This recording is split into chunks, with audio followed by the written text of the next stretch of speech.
Hello. Hello. Good morning, everybody. Thank you so much for coming. Volume, please. Thank you. Just testing the acoustics. Yes. Thank you. Don't give me volume. Thank you so very much, everybody, for coming. Please, can we just settle down, please? Thank you. We're about to start. The excellencies are already here. Very distinguished Nigerians are here, ready to celebrate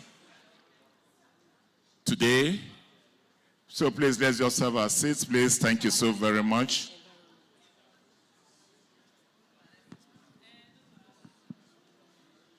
Thank you so very much, everybody. That's better. Thank you. The technical team, thank you so much. Can you give it a bit of a volume, a bit of a, to make my voice, better appreciated by everybody. Thank you so very much. Thank you.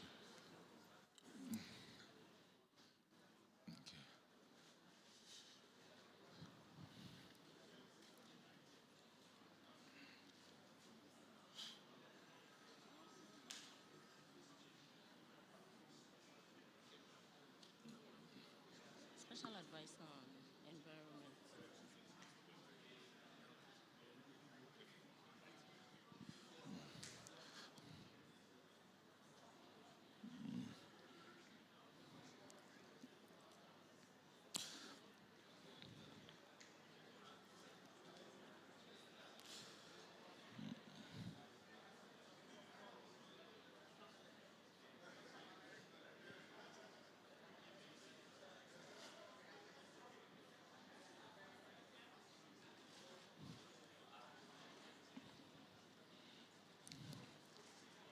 Very distinguished ladies and gentlemen, please one more time, I want to enjoin all of us to please be seated. Please be seated. Ushers, please, could you please direct that our guests, participants, all of us should please be seated. Thank you.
Let me just be sure.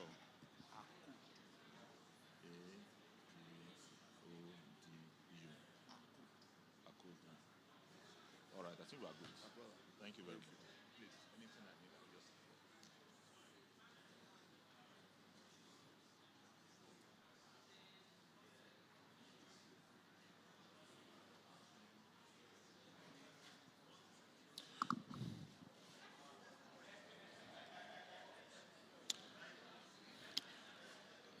Very distinguished ladies and gentlemen, on behalf of the local organizing committee, on behalf of the Board of Trustees, on behalf of the National Executive Committee of the foremost environmental watchdog in Nigeria, the Nigerian Environmental Society, I welcome you all most warmly and very specially to this year's annual general meeting and conference, which is the 33rd in the annals of this association. This year's the theme is Environmental Resource Management, Conservation and Protection in a global emerging innovative technology for sustainable development. This topic is quite apt in the face of the plethora of environmental issues and challenges bedeviling our country. So at this point, I want to very warmly recognize in a very special way many of our distinguished guests who have traveled far and wide to be part of this conference and this annual general meeting this year.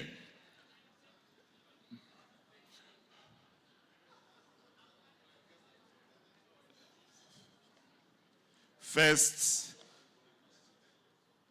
you want to know the man standing behind the mic. His name is Mike, and he's using the mic this morning. Can we all put our hands together, ladies and gentlemen? Yes, I'm Professor Mike Omoingberale. I'm from Edo State, the heartbeat of the nation. So whatever slogan other states have, it cannot be compared to that of my state, which is the heartbeat of the nation. If you don't agree with me, there's nothing you can do about it, because I'm the one holding the microphone today, and I have the immunity to say whatever it is I want to say. One more time, ladies and gentlemen, let's put our hands together. If you're happy to be here, can you put your hands together? If you're happy to be here this morning. Thank you so much. At this point, I want to very, very, very warmly, and please join me to do so, to recognize here seated in our midst His Excellency, the Executive Governor of Lagos State, Mr. Babajide Olusola Sanwo-Olu, here represented by the very special advisor on sustainable development goals, Dr. Oreoluwafemi. She is here, a very delectable, a very beautiful lady. Can we put our hands together for Excellency? She's here. Thank you so much for coming. We appreciate your presence.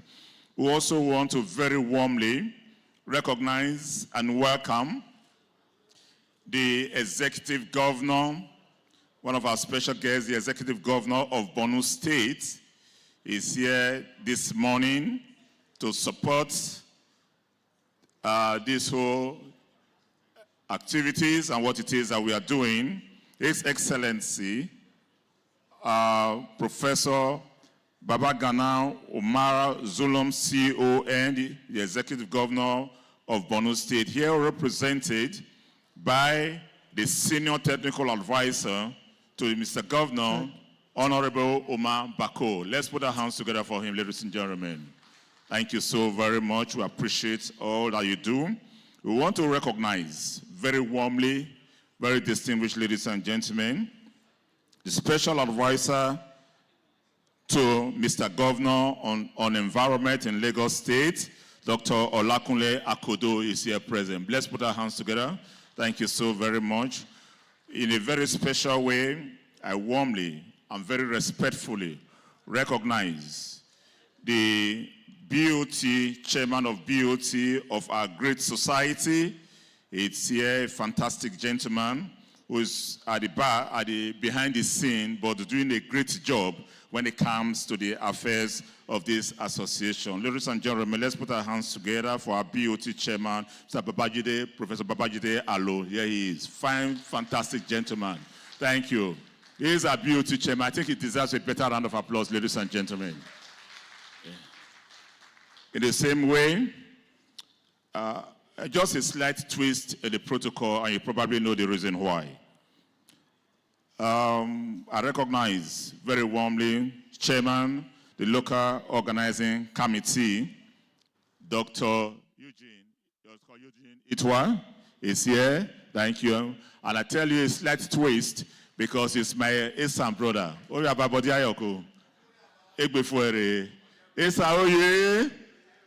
When you answer, when you say here, your response is, oh yeah.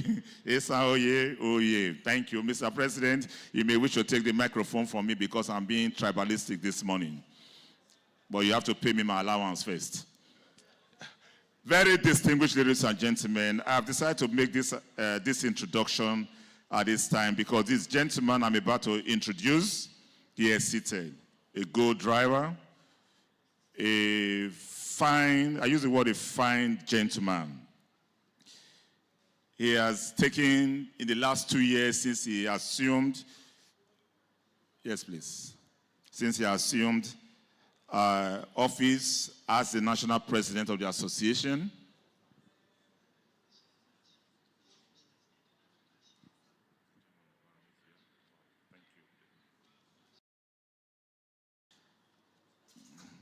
I've just been informed, again, do pardon me, part of the problem this morning is that I have not taken breakfast, so if I'm making any errors, please do pardon me.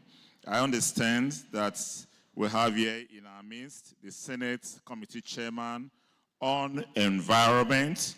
Is here, Honorable Julius Pondi Badojo is here. Can we put our hands together for him? Come again, please. I think that's, please can I just get that information? Okay, Dr. Inus Akindole, yes, I'm sorry, do pardon me, please, do pardon me. I will definitely tidy up all this, a little bit of hiccups as we move along. All right, thank you, Honorable, I appreciate your presence. Very distinguished ladies and gentlemen, the man that has stirred the affairs of this association for the past 2 years. When he came on board 2 years ago, the association became extremely very visible, not just visible. A lot of the things that we had issues with, for example, the IEPN bill finally saw the light of day. Can we put our hands together for that massive milestone? In the social media space, the association has become very, very relevant and become visible. In the national space, he has taken the association into the limelight where we know and we see that there is a society that is watching us if there's any infraction in any form on the environment. Tireless in all that he is doing with a laser-focused vision on taking this society to the next level. Very distinguished ladies and gentlemen, I want to very warmly, and I want all of us to join me to do this, as we recognize and make welcome the #1 environmental police officer in this nation, the #1 NES person in this association, a fellow of the Nigerian Environmental Society, Doctor of Philosophy, the national president, Dr. Efegbiriki Limson Okobia. There he is. Put your hands together for him, ladies and gentlemen. Put your hands together for him. Put your hands together for him. Thank you so very much, Mr. President. Without any fear of contradiction, I can tell you that all of us in the association, at different spheres, different structures of the association, we appreciate all that you've been doing in the last couple of years. Hopefully, you'll continue to work and ensure that by the time you step down in the next 2 days or 3 days, the association would now be on what we refer to as autopilot, and its fine system will have been in place. I recognize very warmly, I was just about to do this, a past national president, Dr. Mrs. Dorothy Bassey. She's here. Thank you so very much. Can we put our hands together? Other past national presidents that are here who have been supporting the national president in his endeavors to see that this association, continuing to occupy a space of relevance in national discourse. They are all here. I recognize Professor Lawrence I. Ezemonye, President, Chairman in Council of the Institute of Environmental Practitioners of Nigeria, IEPN. Let's put our hands together for him. Very distinguished ladies and gentlemen. In a very special way, I recognize all other past presidents here. Please let me quickly have their names, please, so that we can acknowledge them. They did a lot of work, or they are still doing massive work for this association, and want to ensure that their activities is not definitely out of place and is not recognized. Of course, in a situation like this, in a meeting like this, or in a gathering like this, we also have those who ensures that we adhere very strictly to cultural norms or traditional values that will never at any time ever stray from it. Please, I'd like to have his name, not just his title and his I just want to have the full name of the Oba of Egmin is here, please. If I would like, can I have that full name, please? Just write it out fully for me so that he will duly and appropriately recognize, please. Thank you. I understand he's here, but let us give honor to whom honor is due. Thank you so very much, ma'am. Please. Thank you so very much. I recognize all the past presidents here present, all the chapters here present, the chapter chairman here present, the National ESCO, members of the executive committee, members of the Lagos State Executive, in every ramification that you have, any major stakeholders in the environmental sector that are all here. You are all welcome, or you are all highly appreciated. All the participants that have come in from different parts of the country that are here this morning, please put your hands together for yourself, please. Put your hands together for yourself. Nobody's going to clap for you if you don't clap for yourself. Nobody's going to clap for you. So you need to lead by clapping for yourself. Thank you so very much, everybody. And at this point, while I wait for that information, other names are coming in. We'll definitely, in a very, very specially recognize everyone here present today. Not to worry, we'll definitely do that. Thank you, Chooks.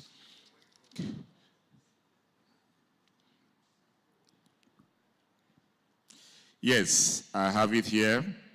And very distinguished ladies and gentlemen, please, very warmly, let us welcome and recognize in a very special way the Oba of Egbin, Ikorodu Division of Lagos State, His Royal Majesty, Dr. Abdul Karim Ajoimi Oluwasesan is here. Let's put our hands together for him. Please put your hands together for His Royal Majesty. Am I correct if I say Kabiesio? Kabiesio. Thank you so much. In Benin, we say Oba Atokbe. He said, thank you so very much. Thank you. Very distinguished ladies and gentlemen, at this point, we want to very quickly, while I await the names of very distinguished individuals, Nigerians that are here, we want to quickly move on to the next item on the program. That is the safety briefings, because ultimately, whatever it is that we do, safety is paramount. Safety is priority. And so I just want you to take a look at the video behind me. And are you ready, please? While the multimedia team just take us through over a few seconds or so about certain safety tips that we'll adhere to during the course of this conference. Thank you. The following security and safety announcements. The hotel has trained emergency responders to address emergency situations. In case of a security breach or threat to life and property, please rest assured the hotel has a trained security team on patrol and at strategic spots on the premises. An armed police response team on standby. In addition, there are outsourced private security guards on duty 24 hours daily. Please take care of your valuables. We are not expecting a fire drill, but if there will be a fire drill, we will inform you. For this reason, any fire alarm you hear is real. We advise that you follow our fire marshal's instructions and use the nearest exit to the muster points shown on the screen. In case of a fire, do not panic. Our trained firemen and fire marshals will evacuate everyone to safety.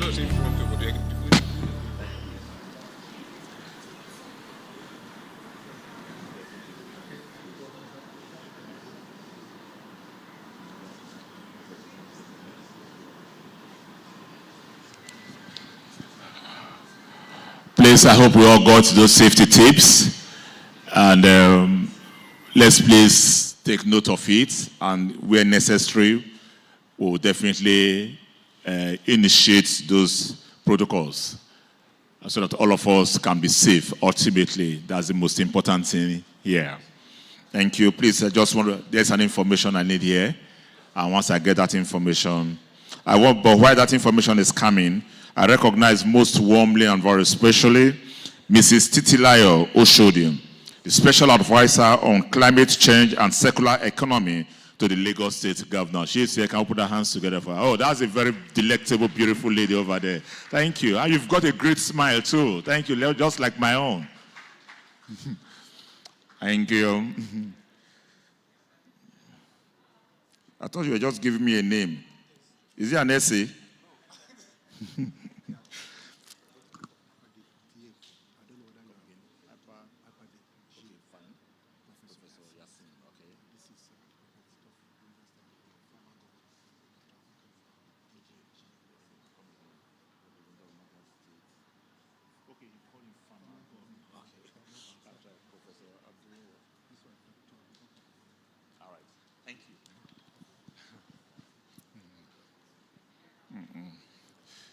I wish you can be privy to some of the information I'm getting here.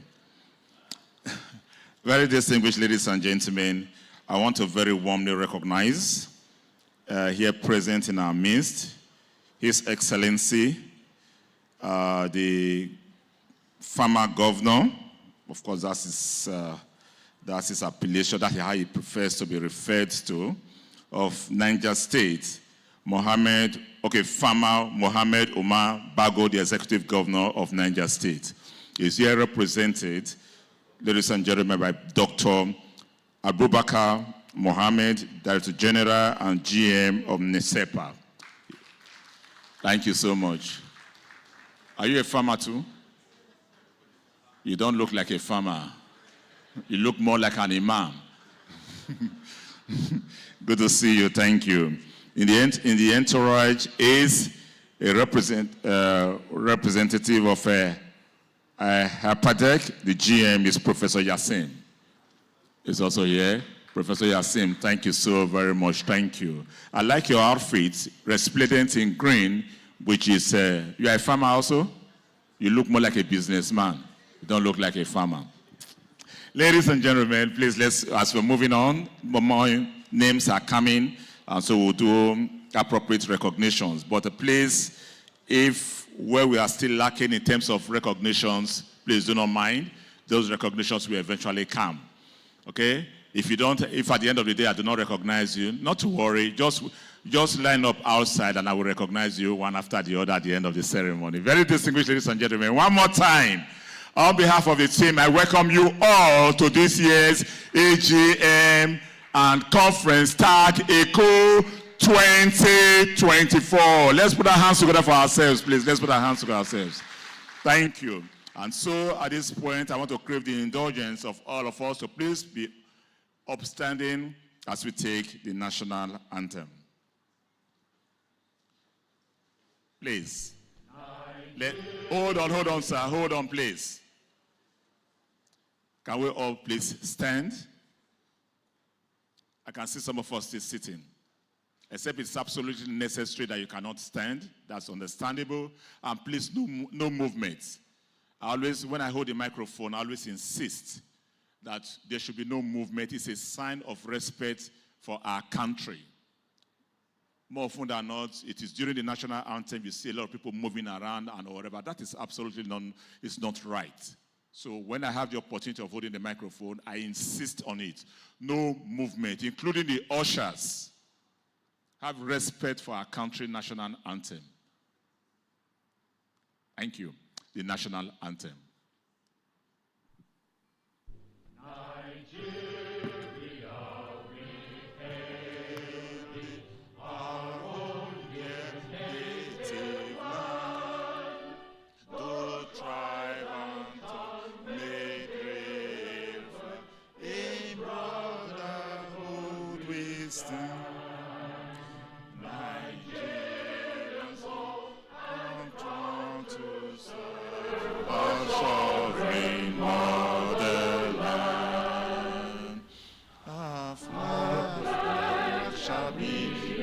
Symbol that truth and justice reign.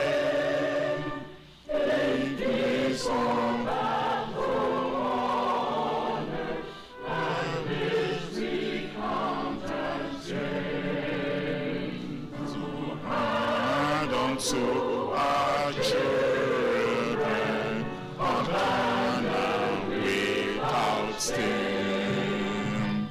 Oh, God for creation, that is our wandering way. Help us to build a nation where no man is oppressed, and so with peace and plenty, Nigeria may be blessed. Thank you very much. Let's put our hands together for our country. Please let's remain standing as I respectfully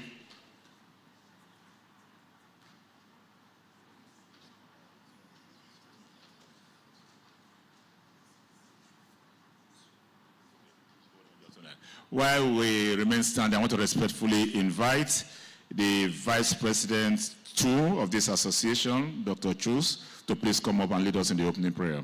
Dr. Chus, please.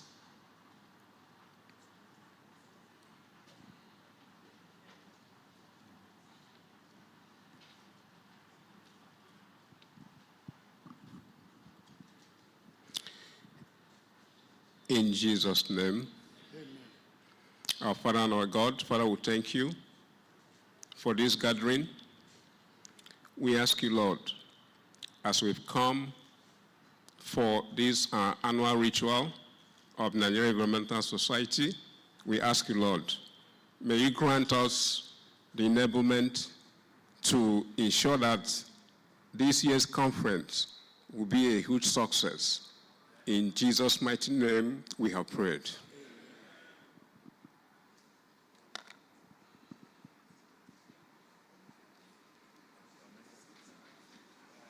Sit down, please. Thank you. Okay. Okay, I have here in our midst, very distinguished ladies and gentlemen, Dr. Mrs. Ufom Usoro, the former DG of NIMASA. She's here? Oh, thank you, madam. You're welcome. Yes, I've been using style to hide the madam for all the while I've been there. Now I know the name. Madam, you're welcome. Thank you so much for coming. Let's put our hands together again for her. Thank you. Okay, so we are moving on to the next item on the program. And that will be a welcome address by the LOC chairman. But I think there's an information you need. You're okay, sir? All right, sir. Very distinguished ladies and gentlemen, on ground to ensure that we have a very successful conference and AGM is the leader of a very fantastic team, also working in collaboration with the National ESCO to ensure that what it is that we're seeing here today has truly come to light. And I have the honor to invite the man at the driving seat of the local organizing committee, Dr. Eugene Itwa, a fellow of the Nigerian Environmental Society, to please move the welcome address. Dr. Itwa, please. Thank you.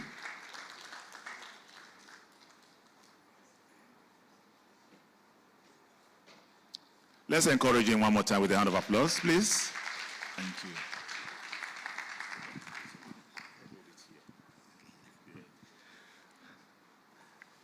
And I'm indeed encouraged. Thank you very much for coming, everyone. I'd like to start this way.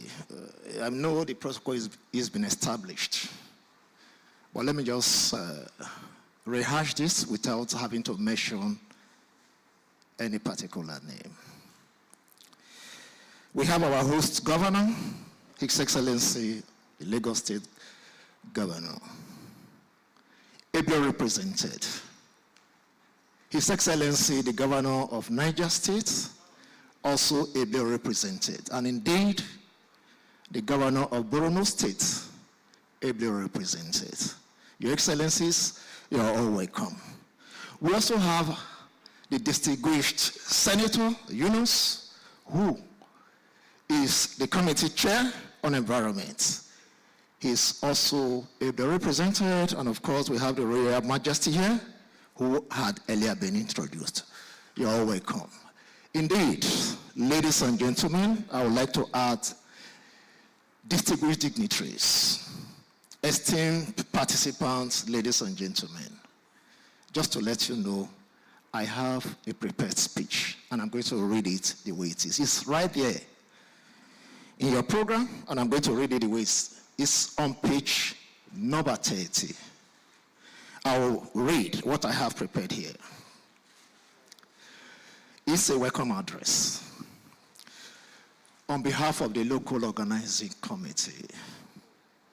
It is with great honor and pleasure that I welcome you to the 33rd Nigeria Environmental Society National Conference and Annual General Meeting. This year's gathering holds particular significance as we come together to discuss and deliberate on critical issues concerning our environment and sustainability. Our theme: environmental protection, preservation, conservation, remediation, and promotion of environmental sustainability encapsulates our collective commitment to addressing pressing environmental ecological challenges that we all face today, and indeed advancing towards sustainable practices. We are privileged to have distinguished speakers, for instance, like the keynote speaker, who was a two-time Vice Chancellor of Lagos State University, Professor Fagbohun. We thank you for coming. Experts and stakeholders, and indeed our past presidents who are here, we thank you for coming. Just to let you know, all of you are from diverse fields, and we need your collective wisdom in what we shall be doing here in these next 2-3 days. Your insights, your expertise, your experiences, undoubtedly, will enrich the entire discussions. And so, we hope to hear from you individually and indeed collectively. The Nigerian Environmental Society has consistently been at the forefront of environmental advocacy, and this conference underscores our dedication to fostering collaboration, innovation, and knowledge sharing. Indeed, that is why we need your perspective in the range of issues that will be discussed here. Together, we aim to develop actionable strategies that will contribute to a greener and more sustainable future for Nigeria and beyond. So we're moving from theory, from principle to practice. So we need practical ideas from everyone. I extend my sincere gratitude to all participants, sponsors, and partners who have made this event possible. Your unwavering support and dedication to environmental causes inspire to the 33rd Nigeria Environmental Society National Conferences and Annual General Meeting. Together, I dare say, let us pave the way for a sustainable and resilient future. And I know from the faces I'm seeing here, you are ready for this. Let's get it done. Thank you very much.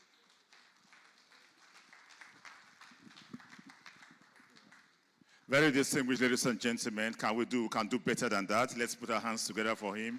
Let's put our hands together for him. Thank you so very much, Dr. Eugene Itwa, for welcoming us very warmly. At this point, I just want all of us to know that coming, leaving your homes and being a part of this conference this year, being a part of the AGM this year, is that we are working assiduously towards achieving the aims and objectives of what the Nigerian Environmental Society stands for, which is primarily, of course, we already know it's a professional non-profit organization that is committed to advocacy and is committed to action towards environmental protection, sustainable environmental development, promotion of environmental professionalism within Nigeria and in the global arena. It is the premier environmental society and watchdog of the environment in Nigeria. It is not just a society that came into place, say, 5 years ago or 10 years ago. You'll be amazed and you'll be surprised that the NES, the Nigerian Environmental Society, is nothing less than 40 years old. Can we put our hands together for ourselves? So you are part of a very, very, very indispensable society when it comes to national development in our country. Very distinguished ladies and gentlemen, one more time, the Nigerian Environmental Society will welcome all of you, all participants. Of course, in the next couple of days, as already, just by way of reiteration, there will be different activities. We'll have the plenary session in a few minutes, and thereafter we'll have the technical sessions. We'll have our AGM, we'll have elections, we'll have dinner. When I said dinner, I can see some people smiling over there. Yeah, we'll have dinner. And of course, more importantly, don't miss an opportunity to network. There are so many persons that we've not seen, that we do not know. And they can, in one way or another, be relevant in the things that we do in the environmental space. Part of this conference, part of what it is, aims to achieve, is networking. One more time, I welcome you all, very distinguished ladies and gentlemen. And as I do that, I also want you to please join me again to welcome our transformative, very dynamic National President in Council, Dr. E. Okobia, FNES, to please welcome him for his opening address. Mr. President, please, I encourage him, ladies and gentlemen, encourage him with the resounding half of applause. Don't stop clapping, don't stop clapping, don't stop clapping for this very fine gentleman. Thank you. Mr. President, sir.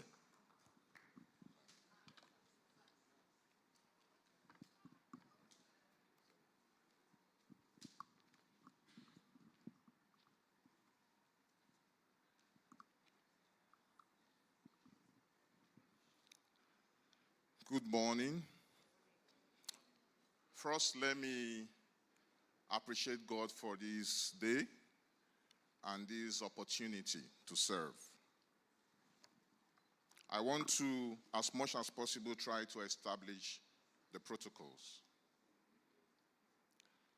I want to welcome specially this morning His Excellency, the distinguished Governor of Lagos State, Mr. Babajide Sanwo-Olu, ably represented by Dr. Oreoluwa Fini, the special assistant to the Governor on Sustainable Development Goals. You're welcome. He is our host governor. Please appreciate him with a round of applause. I also want to recognize His Excellency, the Governor of Borno State, Professor Zulum, ably represented here this morning by the Special Senior Technical Assistant to the Governor, Honorable Umar Bako. You're welcome, sir. Also here in our midst is His Excellency, the former Governor of Niger State, Honorable Umar Bako, ably represented this morning by the General Manager, the SEPA, Dr. Abubakar. You're welcome, sir. Also here this morning, my very good friend, the Senate Committee Chairman on Environment, Dr. Akintude Yunus, ably represented this morning by Dr. Salau. You're welcome, sir. I want to sincerely and gratefully recognize His Royal Majesty, Oba, Dr. Adeoromi Akin Oyebo, Obateru of Egbin Kingdom, Ikorodu, Kábíyèsí o, Kábíyèsí o. I also have here present the Chairman Board of Trustees of the Nigerian Environmental Society, distinguished Professor Babajide Alo, a fine gentleman. Also here in our midst, past presidents, Dr. Uche Agbanusi, you're welcome, sir. Engineer Andawa Ogusu, you're welcome, sir. Dr. Dorothy Basi, you're welcome, ma. I also want to specially and most graciously thank the guest speaker this morning, a lovely gentleman, also well accomplished, Professor Olariwaju Adigun Fagbeun. Thank you very much, sir, for agreeing to give us the keynote speech this morning. I also want to recognize Dr. Asuro. I also want to recognize the president of IOD Institute of Directors. I also want to recognize the IPADEC MD from Niger State. I also want to sincerely appreciate and recognize the president and chairman in council, the Institute of Environmental Practitioners of Nigeria, ably represented this morning by the National Treasurer, Paul Akporowo. You're welcome, sir. I don't want to take for granted our sponsors and partners, the Institute of Environmental Sciences UK, the African Union Scientific and Technical Commission, the Lagos State, ITEC,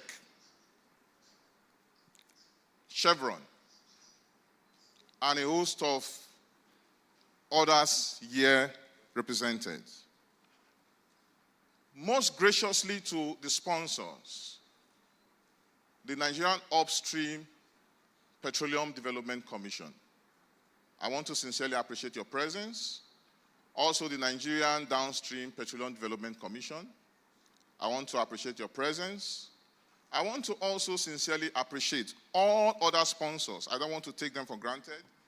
7-Up Bottling Company, First E&P, the Federal Inland Revenue Service, and a host of others. Permit me, because of want of time, distinguished ladies and gentlemen here present, my distinguished fellows of the Nigerian Environmental Society, members of the National Executive Councils, the executives, the Vice President 1, Vice President 2, the National Secretary, National Treasurer, Financial Secretary, and the councillors representing the various regions. Gentlemen of the press, and most especially the distinguished ladies and gentlemen. I have my speech written down, and I may likely skew a little bit off it for obvious reasons. It is a privilege once more and great pleasure to be here today at the 33rd National Conference and Annual General Meeting of our great society. The environment has been of global concern with cross-cutting and multidisciplinary benefits, but let's also have and appreciate that there are negative impacts affecting us directly and indirectly caused by anthropogenic activities.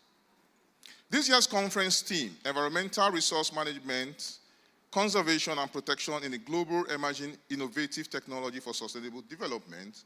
It looks quite long, but very, very detailed. And it covers a lot of issues in the environment space. It's timely, considering technological advancement in addressing environmental challenges in the global north, and the need for global south to bridge the gap between technology. The essence is the global north is advancing frequently on technology, but the Global South is dealing more on theoretical aspects. And I think with the theme of this conference, it will change the narrative to look more into technological advancement in the environment space. Environmental challenges such as underground water pollution, waste management, marine pollution, soil pollution, ambient air pollution, ecotoxicology are overwhelming. In Lagos State, it's a good thing His Excellency is here, Abulegba area is seriously polluted. The underground water in Abulegba is seriously polluted. And I think there should be an interface with the Nigerian National Petroleum Corporation Limited to address that issue on the cause of underground water pollution in the Abulegba area of Lagos State. We're in Lagos, and I had to bring that to the fore for His Excellency to look into. These changes require sustainable mitigative actions, just like the Abulegba instance I just mentioned. In Nigeria, we have had our own modest contributions to the progress made so far. The successful commissioning, His Excellency, I want to sincerely appreciate and thank you most warmly. The successful commission of the Lagos rail system, the green, red, and blue rail lines, are testimonies and testaments of His Excellency, the Executive Governor of Lagos State, commitment to sustainable development and the reduction of carbon emission in not only Lagos State. If you understand the transborder issues on carbon dispersion and emission, you appreciate the advantage of the rail system with regards to the movement of over 50,000 people on a daily basis. It's a huge cut on carbon emission reduction to our country. Thank you for encouraging His Excellency. I think he deserves more than that. He deserves more than that. I want to dwell on this a little bit for obvious reasons. When we go to international organizations and international fora to talk about the current most trending issue on climate change, there are deficits of data at those fora. I want to encourage His Excellency to continue to strive in this aspect and also ensure environmental ambient air data with regards to our nationally determined contribution, to be able to look at Nigerians' local contributions towards reduction of carbon emission. I think this is very important. As we all know, the Lagos rail line will decongest in large number Lagos roads. If you are moving 50,000 kilometers on a daily basis, you can imagine the number of vehicles you've taken, vehicular movement that you've taken off the roads of Lagos State, leading to significant carbon emission reduction. The gathering of great minds and experts at this 33rd National Conference shows the commitment and determination by environmental enthusiasts, professionals, practitioners, governments at national, sub-national levels, legislature, policymakers, private sector, institutions, academia. I want to thank the Vice Chancellor of Lagos State, who is here represented. Thank you very much, sir. International oil organizations, I've mentioned quite a few earlier on, multilateral organizations, students, and individuals. The environment sector in Nigeria is calling for like minds to synergize and build strong, reliable, and sustainable systems that will enhance lives and livelihoods, economic growth, development, and create job opportunities for all. I want to, at this point, also thank the management of Eko Hotels for two obvious reasons. One is bringing environmental consciousness and sustainable projects into the Eko environment. If you look at the environment of Eko Hotel, you see a lot of greens, trees, and not only that, they've developed a sustainable waste management practice. And not that alone, they've also introduced solar power system into their power source. That is also cutting down carbon emission and reducing it at a higher scale. The guest speaker will broaden the discussion on the theme of this conference, and I have no doubt in my mind, Prof, that you will do justice to the theme of the conference. It is important to note that there will be plenary and technical sessions. I want to use this to encourage us to attend those technical sessions. The plenary sessions will take place here, but the technical sessions are very important. For those of us who have scientific minds and are concerned with innovations and also research findings with regards to contributions to the environment sector, will find it very interesting. There will also be exhibitions. I think there are exhibitions outside already on clean technologies, equipment and tools by a wide array of companies in this AGM and conference. I must also emphasize that it is obvious that we must regulate environmental practice in Nigeria. If we hope to engender global best practice. This is important because you see everybody is an environmental consultant. And that spoiled the leadership of the Nigerian Environmental Society 23 years ago, from the likes of distinguished Professor Babajide Alo to Engineer Wa Ogusu, to Ushi Agbanusi, to Professor Lawrence Ezemoye, to Dorothy Bassi, on the need to have the environment space regulated in terms of practice. That is why we applaud the signing into law of the Institute of Environmental Practitioners of Nigeria, the IEPN bill. Now the Institute of Environmental Practitioners Establishment Act 2023 by His Excellency President Muhammadu Buhari, the former president of Nigeria. The act, which has been officially gazetted, gives credence and legislative powers to the institute. And I want to use this to also thank the Waste Management Society of Nigeria for looking in the direction the Nigerian Environmental Society was looking at to ensure that this bill comes to life. That is why I want to use this medium to congratulate the president of the Institute of Environmental Practitioners of Nigeria, because he has a very huge task on his shoulders at this time, Professor Lawrence Ezemoye, and the committees, the governing council and committees, on their inauguration on the 14th of April this year, and assure them of the support of the Nigerian Environmental Society.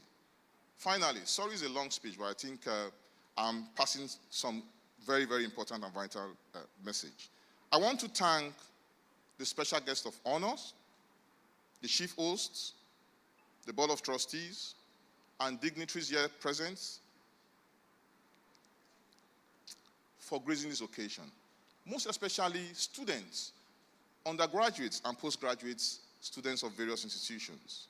I must also commend the chairman of the local organizing committee, Dr. Eugene Toa, thank you very much, and also members of the committee. I want to sincerely thank you.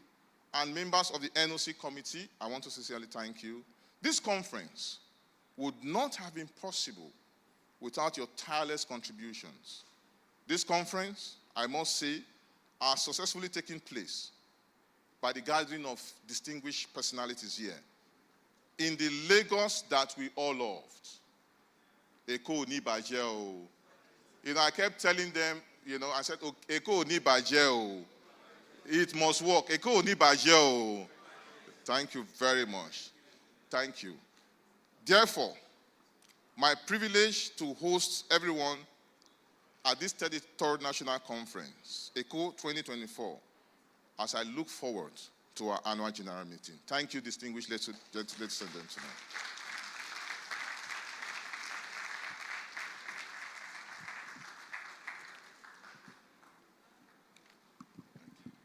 Ladies and gentlemen, Mr. President, can we put our hands together for him again? Quickly, quickly, thank you.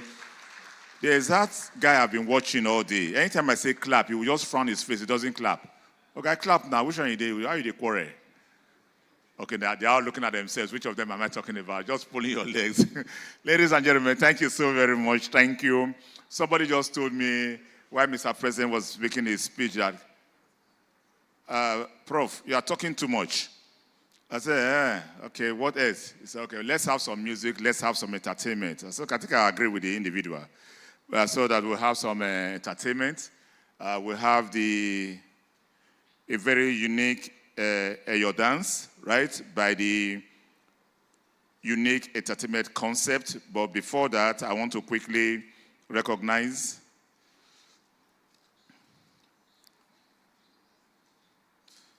this is my friend. Okay. So we have here present the president of the Nigerian Association of Environmental Impact Association. Okay, assessment, I beg your pardon. I'm a member of that. Can you imagine me? I'm a member. Okay, I'm one of those that have yet to pay my dues. Okay, that's... That's all right. Thank you. Professor Ijoma Vincent is here. Thank you so much. Thank you. Can we put our hands together for him, please? Thank you. And then I also have here Dr. Abbas Suleiman, Director, EIA, Federal Ministry of Environment. Thank you so very much. Thank you. They're all here. Thank you so much. I appreciate all of you. Professor Ijoma Vincent, I promise you, as soon as I step down, I will pay my annual dues. All right. Very distinguished ladies and gentlemen, we are doing, we want to invite the unique dance, the unique what again? Entertainment concept. Am I correct? Yeah, unique entertainment. They want to entertain us with your dance very briefly for about 5 to 10 minutes. And thereafter, we will respectfully invite His Excellency to declare this conference open. Please, Unique Entertainment, take it up from here. Thank you. You need my mic? Which of the mic do you want? Me or the mic? I told you my name is Mike, and this is Mike. Mike is using the mic. Which of the mic do you want? Me or the mic? You said mic. Which of the mic do you want? Thank you. Hold on. Don't hold it here. Hold it here. Okay, sir. All right. I'm going to carry it.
Ẹ bá wa gbé ìlú Èkó lárugẹ.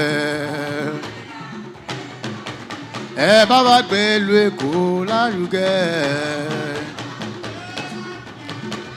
Èkó Èkó àròmísálẹ̀ gbẹlẹgbẹ. Àròmísálẹ̀ gbẹlẹgbẹ. Ó finú ṣomi, ó fẹ̀yìn ṣomi, ó fomi yí kára rẹ̀. Omi olókun, omi ọlọ́sà, omi olókun, omi odò. Ẹ wá omi ilé Èkó ilé. Èkó Eko Aromi lẹ́gbẹ̀lẹ́gbẹ̀. Aromi lẹ́gbẹ̀lẹ́gbẹ̀. Pẹ̀tù o, omi akérèsè, ẹja ńlá. Pẹ̀tù o, omi akérèsè, ẹja ńlá. Ẹja ọ̀bọ̀kún, ẹja odò. Ìlú olókun àgbèwá o, Èkó, Èkó ìlú olókìkí. Èkó, Èkó ìlú olókìkí. Bàbá, márosẹ̀, márosẹ̀, kánjúkánjú o lè kó ilé. Márosẹ̀, má ṣàṣẹ̀ṣẹ̀ ẹ̀yìn, kánjúkánjú o lè kó ilé. Tó bá dúró kíyèsára, tó bá bẹ̀rẹ̀ má ṣàfihàn. Èkó, ilé owó, ilé omi o, ilé omi, ìlú olódò olókìkí. Èkó àkété òtítọ́. Èkó Èkó Èkó Aromi lẹ́gbẹ̀lẹ́gbẹ̀. Aromi lẹ́gbẹ̀lẹ́gbẹ̀. Èkó ẹyọ lónísùn Ádámù òrìṣà ọ̀kan làbà ọlọ́gẹ̀dẹ̀ ẹyọ oníkó ẹyọ àgẹ̀rẹ̀ ìsàlẹ̀ Èkó àwọn lónìí wá tiwa ni mọ́ mi ṣe tẹ́bádẹ́nu ọwá ibẹ̀ ló ń dádé adé orí ọba ó bá wá gbadé lọ́dílé ìgàn ìgà ìlú ọ̀la ìgà ìlú ọ̀la ìgà ilé ọ̀la kádé pẹ́ lórí ọba wa Akínyolú ará Èkó yẹlẹ Èkó àríre múndélé àjọṣe wa má bàjẹ́ o àjọṣe wa má bàjẹ́ o ayé ilé ẹ̀yọ̀ o ẹ̀yọ̀ funfun ẹ̀yọ̀ nẹ́nẹ́nẹ́ ẹ̀yọ̀ o.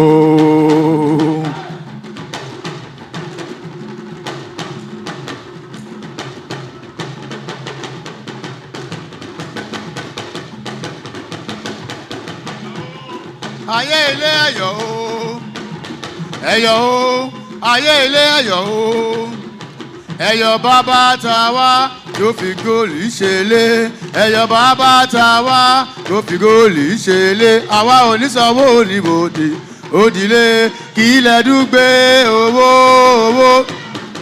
kí ló fi ṣe aṣọ kílẹ̀ ra ẹyẹ òyìnbó ẹdújalè ẹ.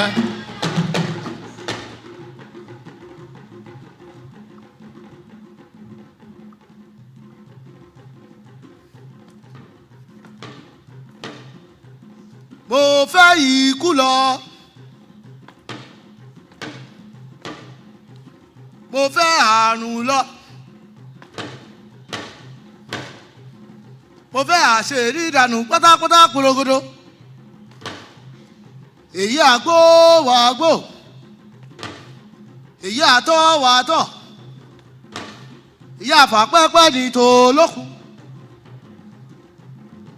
wà mọ́ lọ́wọ́ wà mọ́ lẹ́sẹ̀ wà mọ́ tìmọ́ lè tìmọ́ rí tìmọ̀ lálámọ̀ mọ́mọ́ ojú àṣà ò máa ságì òwéré àfọ̀njá alágẹmọ èèmọ̀ sábùtà ọmọ èèmọ̀ sílọ láyà obìnrin dùgbẹ́dùgbẹ́dùgbẹ́dùgbẹ́ oko ti ikú ilẹ̀ ń tẹ pa èsì máa bọ́ mọ olùkèrèsè ìdúlẹ̀ bàbá rẹ̀ àtàwọ̀ àtọ̀gbẹ̀rì wọ́n kọ́ lálálálálálálálálálálálálálálálálálá lóde tó ṣògbó báwo bá yanjú tọ̀gbẹ̀rì akọ́gbẹ̀rì lẹ́sẹ̀ èmi aṣáṣáwìrì aṣáṣáwìrì ẹ̀wọ̀ balẹ̀ wọ̀yọ̀wọ̀yọ̀wọ̀yọ̀ eégún lẹ́ni mi mo sẹ́ni àgbá lójú àfihàn lẹ́ni mi mo sẹ́ni àti ìláyà èmi ọmọ àfíjú ọjà máa ní gbẹ́ndẹ́kẹ́ ọ̀bùn ọjà máa pa ṣíọṣíọ ọ̀bùn tí ń dẹrù àfíjú wọlé ilé tí mo wọ̀ ó di ilé owó ọ̀nà tí mo rìn ó dọ̀nà ọ̀la àpótí tí mo fi jòkó ó dòrùn àkúnlẹ̀ bọ́ èrò tí ń rèkó kó bomi sùúrù mu bí mo sì kọ́lé bí mo rẹ̀ rẹ̀.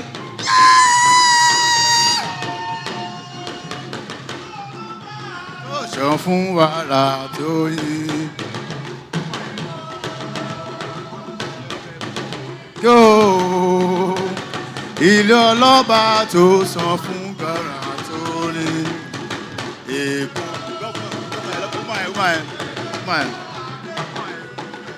Sá fún.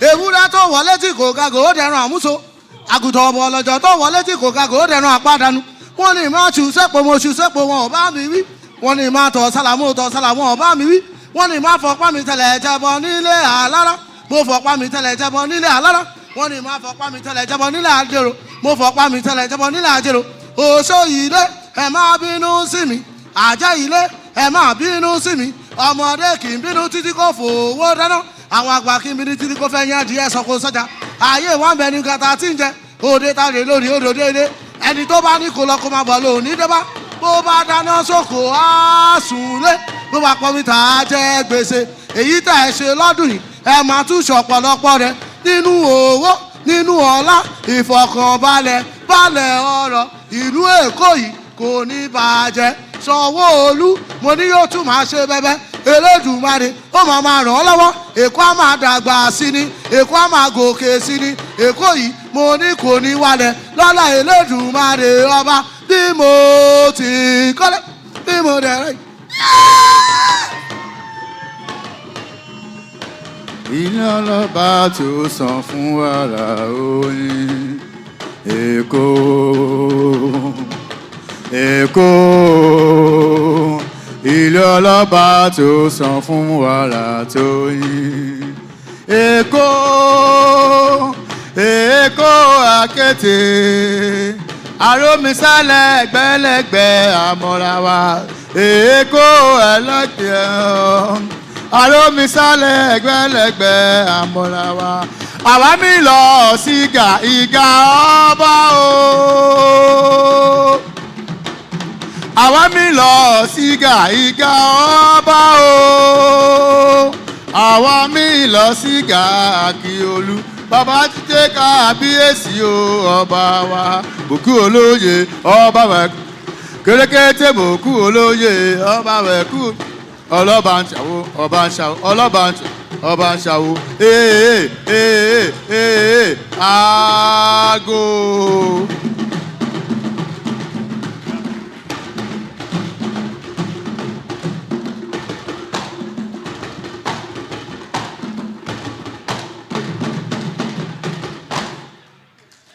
Whoa. Put your hands together, ladies and gentlemen. Put your hands together for that very exciting display and insight into the rich culture of Lagos State and Nigeria in general. One more time, let's appreciate them with a round of applause, ladies and gentlemen. Thank you so much. Thank you. Thank you. We appreciate. Normally, or more often than not, when I see a display like this, Your Excellencies, distinguished ladies and gentlemen, I try to, look at behind the scene. For you to have such a scintillating and excellent display, you can imagine the man-hours that they have put in terms of rehearsals, in terms of preparation, to be able to do this. That is what I really appreciate, whenever I see a very fantastic and beautiful performance like this. Ladies and gentlemen, one more time, let's appreciate this, the team that came here to entertain us. And now, we want to begin to move into and have an insight into why we are here. But it would be illegal if we move on straight to the conference itself without it being fully or having the imprimatur of His Excellency. And so it is at this point, very distinguished ladies and gentlemen, I want to respectfully invite His Excellency, Mr. Governor, here represented by the Special Advisor on the SDGs, Dr. Oluwafemi, if I'm correct, I beg your pardon, to please make a remark and thereafter declare this conference open. Your Excellency.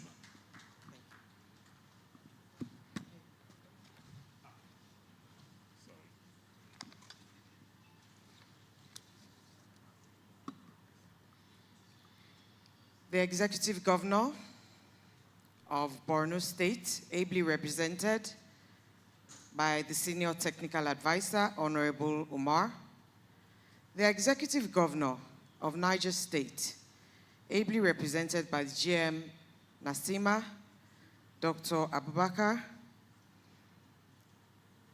the Senate Committee Chairman, ably represented by Dr. Salau, the Special Advisor on Environment to the Lagos State Governor, Engineer Olakunle Rotimi Akodu, the Special Advisor to the Governor of Lagos State on Climate Change and Circular Economy, Mrs. Titilayo Oshodi, the National President, Nigerian Environmental Society, Dr. Efegbidiki Okobia, the Chairman of the Local Organizing Committee, Dr. Eugene Itua, the Chairman, Board of Trustees, Nigeria Environmental Society, Professor Babajide Alo, the all past presidents here seated, distinguished professors here present, Your Royal Majesty, Obateru of Egbi Kingdom, Nikorodu, Dr. Aderiyomi Oyebo, Kabiesio, fellows and members of the Nigerian Environmental Society, facilitators, participants, invited guests, partners, sponsors, students, gentlemen of the press, distinguished ladies and gentlemen. My name is Dr. Oreoluwa Fini, and I am the Special Advisor to Mr. Sellable, Mr. Blue Line, Mr. Red Line, Mr. Infrastructure, Mr. Mass Transit, Governor Babajide Olushola Sanwo-Olu on Sustainable Development Goals. I bring apologies from the Governor, who would have loved to be here today, but for the exigencies of his office and several activities that have required his urgent attention. But he has sent a goodwill message that I will deliver, and at the end address some of the issues that the distinguished president had brought up in his own speech.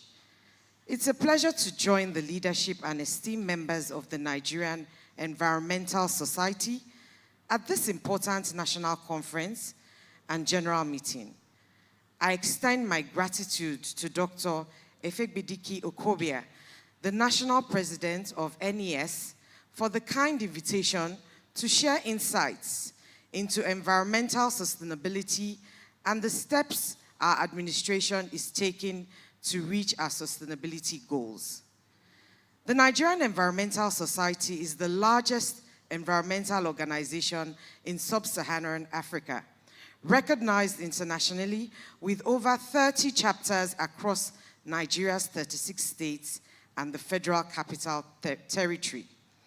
For over 3 decades, NES has led efforts in environmental protection, sustainable development, and the advancement of environmental professionalism within Nigeria and beyond. And I think for this, you deserve a round of applause. As the premier environmental advocate in the country, your dedication to safeguarding our environment, which directly impacts the well-being of our people, is commendable. The theme of this year's conference, Environmental Resource Management, Conservation, and Protection in the Global Emerging Innovative Technology for Sustainable Development, is highly relevant to our current reality. It's a call to responsibly manage and protect natural resources using advanced technology to achieve sustainable development. Today, the need for environmental resource management, conservation, and protection has become urgent and complex. As populations grow and industrial activities increase, our natural resources face unprecedented pressures, and therefore responsible management of these resources is essential for sustainable development. For those who don't know, Lagos is 0.1% of the landmass of the entire country, and 10% of the population of the entire country lives here. It's 3,500 square kilometers. 20% of that is water. Therefore, the Lagos State government takes environmental matters very seriously, as it has no choice but to do so. The approach requires strategic planning, intentional stewardship, and a commitment to practices that balance human needs with ecosystem health, ensuring these resources remain vibrant and available for future generations. Under our administration, Lagos State has made significant strides in advancing environmental sustainability and setting new standards for urban resilience across Africa. Facing the challenges of rapid urbanization and climate change, we are committed to innovative policies and strategic programs that aim to build a cleaner, greener, and more sustainable Lagos. Our first major area of focus has been waste management. Through the Lagos Waste Management Authority, LOMA, we have expanded waste collection efforts, launched the Blue Box Recycling Initiative, and implemented waste-to-energy projects. These initiatives are reducing our reliance on landfills and fostering a circular economy that benefits both the environment and our people. Lagos is also proud to be one of the few African cities with a climate action plan. For those who don't know, Lagos launched its climate action plan in the middle of this year, and it is aimed at achieving net zero emissions by 2050. This ambitious plan includes clean public transportation, renewable energy development, and sustainable urban planning, all of which reflect our commitment to reducing greenhouse gas emissions and enhancing climate resilience. Additionally, we have prioritized greening and reforestation efforts, planting thousands of trees annually and encouraging citizens to participate through initiatives like One House, One Tree program. These efforts are essential for improving air quality and reducing urban heat, both crucial for the well-being of our communities. Recognizing our vulnerability to flooding, we have also invested significantly in sustainable drainage systems and shoreline protection to better manage water and reduce flood risks. Equally important is our commitment to fostering a culture of sustainability through public awareness campaigns, such as the Cleaner Lagos initiative, by engaging residents, schools, and businesses in environment stewardship. We're empowering everyone in Lagos to contribute to a cleaner, healthier environment. Our administration is dedicated to addressing today's environmental challenges with a forward-thinking approach, ensuring Lagos remains a model megacity that embraces resilience, innovation, and ecological responsibility. Together, we are laying a foundation for a sustainable future for Lagos, Nigeria, and generations to come. It is gratifying to note that the keynote speaker is none other than the esteemed Professor Olanrewaju Adigun Fagbon. A round of applause, please. Who is a former Vice Chancellor of the Lagos State University and whose expertise is surely going to enrich today's discussions. I congratulate the Nigerian Environmental Society for creating this platform to discuss these critical topics and formulate new practical strategies to advance our collective efforts towards a sustainable environment. In conclusion, ladies and gentlemen, I want to reiterate the importance of our collective efforts in addressing the environmental challenges we face today. It's not just for government. Every individual has a role to play in sustaining the environment. The journey towards sustainability is not one we can undertake alone.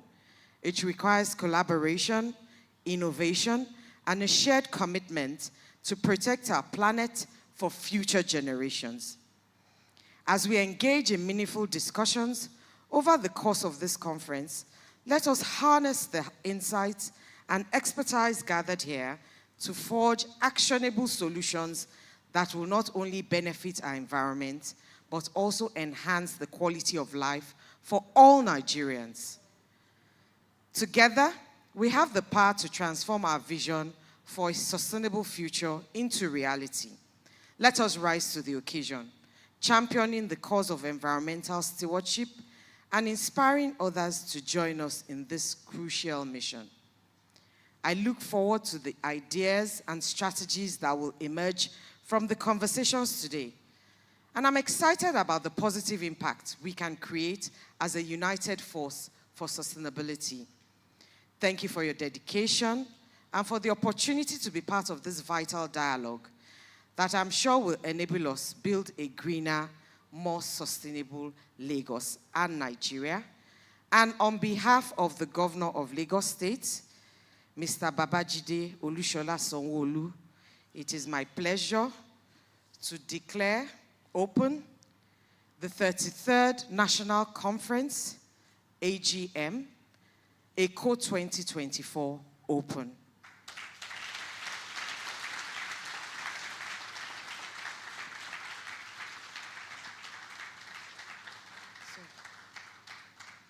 Mr. President, it's my pleasure to inform you that one of the observations you made concerning all the efforts that Lagos is making towards sustainable mass transit is the launch of our carbon registry.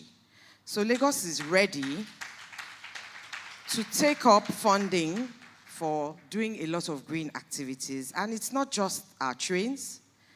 We're currently testing 50 electric buses, and we're also going on our waterways with our Eko and our Omi bus projects, where we have 40-seater ferries, 15 40-seater ferries that were launched this year.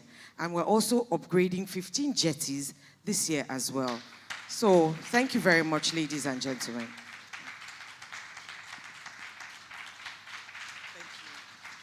Please, can we please give a standing ovation for His Excellency, Mr. Governor of Lagos State. Quickly, please. Don't stop clapping. More, as I say. Thank you.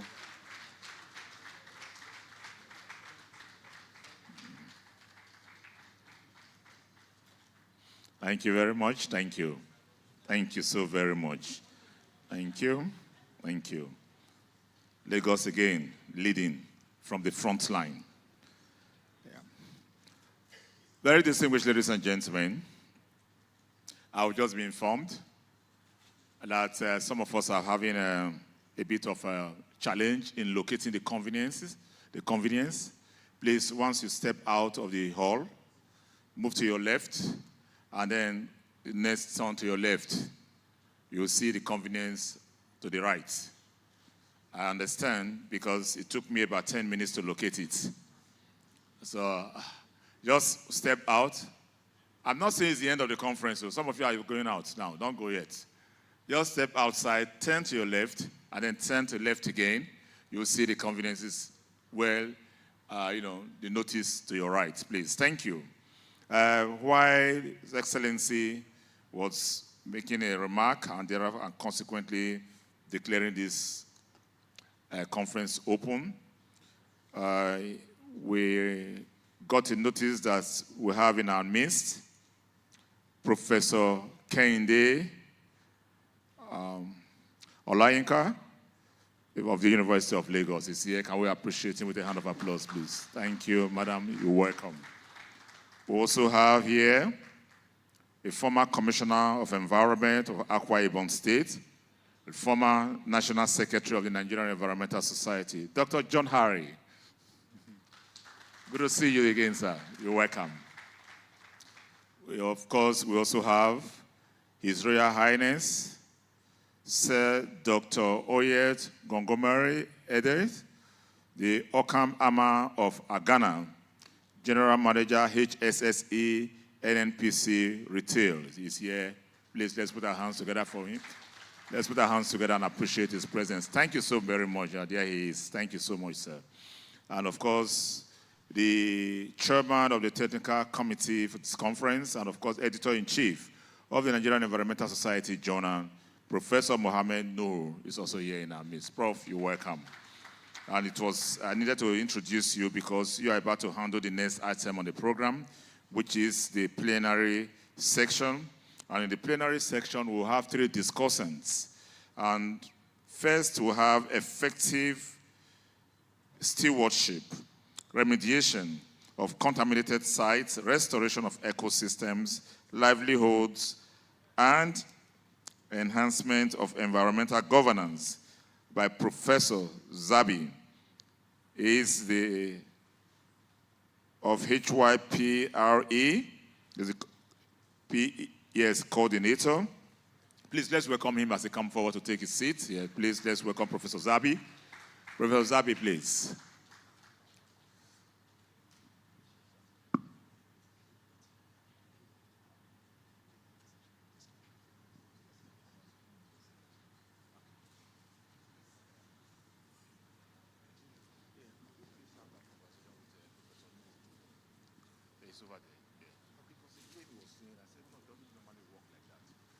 All right, thank you very much. I've just been, there's going to be, we're going to switch the program a little bit, that we'll have the keynote address first, before we have the plenary. Yes. Please, let's just sort that out very quickly.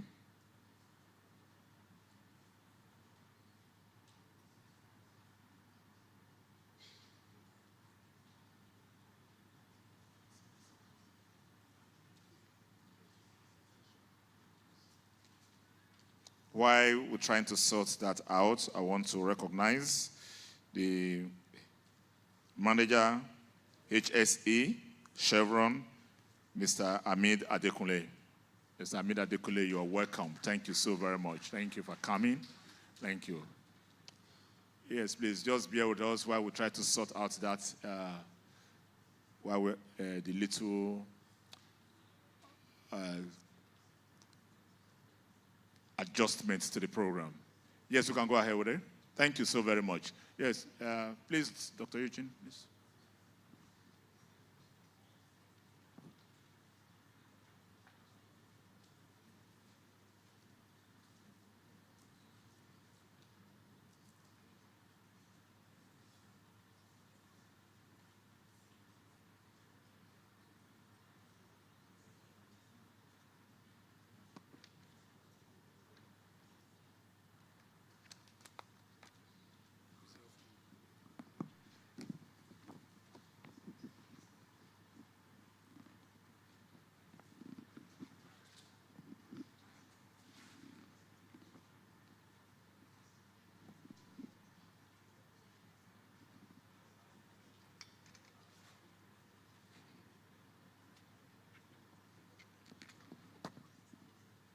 Those of in charge of entertainment, can we have just some slight background music, if you can, please? Thank you.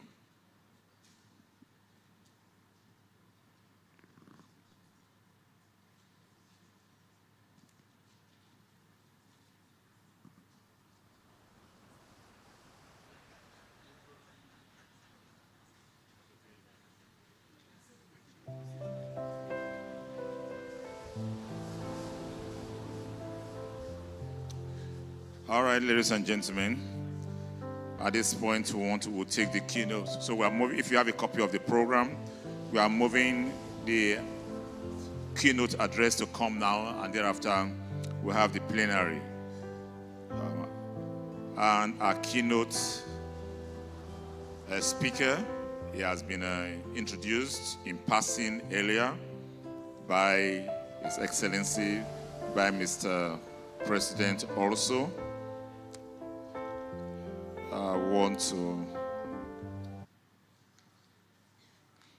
yes, he was Professor Adegun Fagbon. Can I put our hands together for him, please? Let's invite him to come forward. Okay, and at this point, I want also to do a very proper and appropriate recognition of our keynote speaker today, I call the LOC chairman, Dr. Eugene Itwa, to please do a proper introduction of our keynote speaker. Ladies and gentlemen, one more time, let's put our hands together for them, please. Thank you.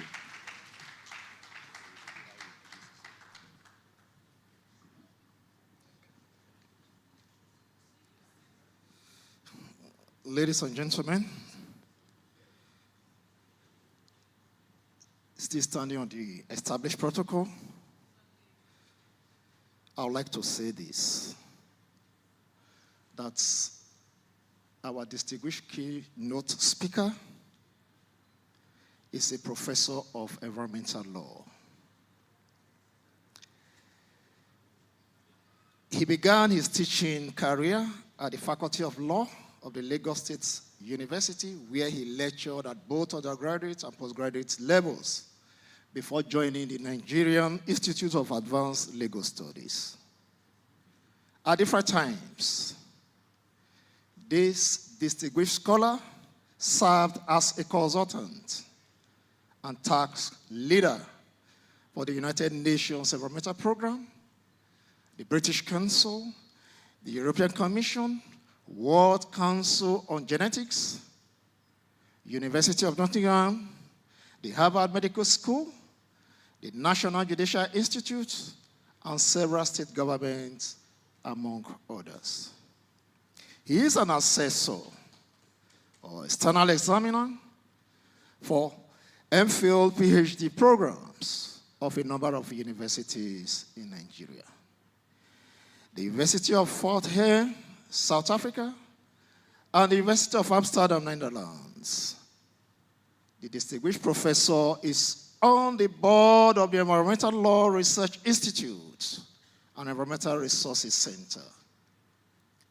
He is also an honorary member of the Human Rights Due Diligence Forum of the British Institute of International and Comparative Law, United Kingdom, and a member of the Third Fund National Research Fund Screening and Monitoring Committee. He is a member of the National Universities Commission, National Universities Advisory Ranking Committee. Ladies and gentlemen, I will tell you I have so many pages here to read from. Just to say, it gladdens my heart to introduce our keynote speaker, Professor Olariwaju Adegun Fagbohun. Professor, you're welcome. And indeed, from what I can see here, everyone is all ears waiting to hear you. Please, you're welcome, sir.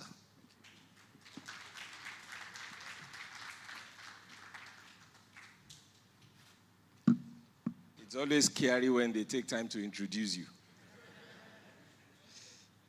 The governor of Lagos State, ably represented by Dr. Oreoluwafini. The governor of Borno State, also ably represented by Honorable Kapo. As a prince, let me recognize Kabiesi, the president of Nigerian Environmental Society of Nigeria, and the distinguished members of the association, all other protocols duly observed, because the president established it and so many others, so I'm not going to go over it. But you must permit me an indulgence to represent my mentor in the house, Professor Babajide Alo. Sir, thank you very much for what you have done for all of us. I call you the extraordinary man. Very distinguished ladies and gentlemen, I'm going to go straight to my keynote, but I must warn that I will be a bit disruptive in terms of how we should think and how we should be looking at things. Your Excellencies, esteemed delegates, ladies and gentlemen, I am deeply honored to deliver the keynote address at this 33rd annual conference that has been aptly titled Eko 2024. This year's theme, Environmental Resource Management, Conservation and Protection in the Global Emerging Innovative Technology for Sustainable Development, reflects the pressing challenges and opportunities of our time. NES has undeniably established itself as a powerful advocate and a leading voice in the mission to safeguard Nigeria's environmental health. And that point was brilliantly alluded to by Mr. Governor's representative. NES has succeeded in bringing diverse voices together from the private sector, government, civil society, and development agencies. And through these collaborative efforts, NES has consistently driven critical initiatives. One of them is what we are having today.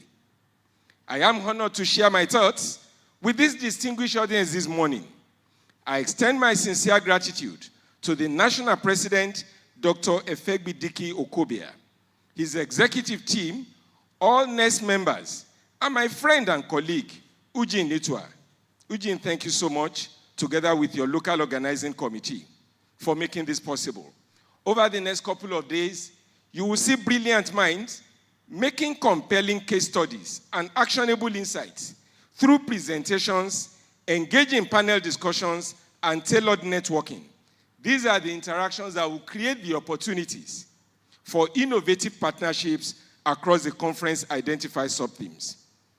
Distinguished ladies and gentlemen, the conference sub-themes serve as gripping reminders of the shared ambition and commitment that must continue to drive all of us in our mission to protect the environment.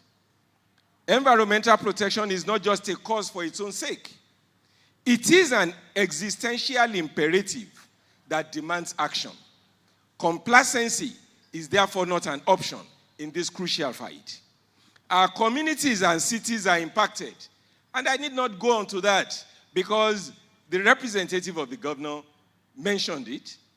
The president of the association alluded to it. When Eugene was talking, he also made allusions to it.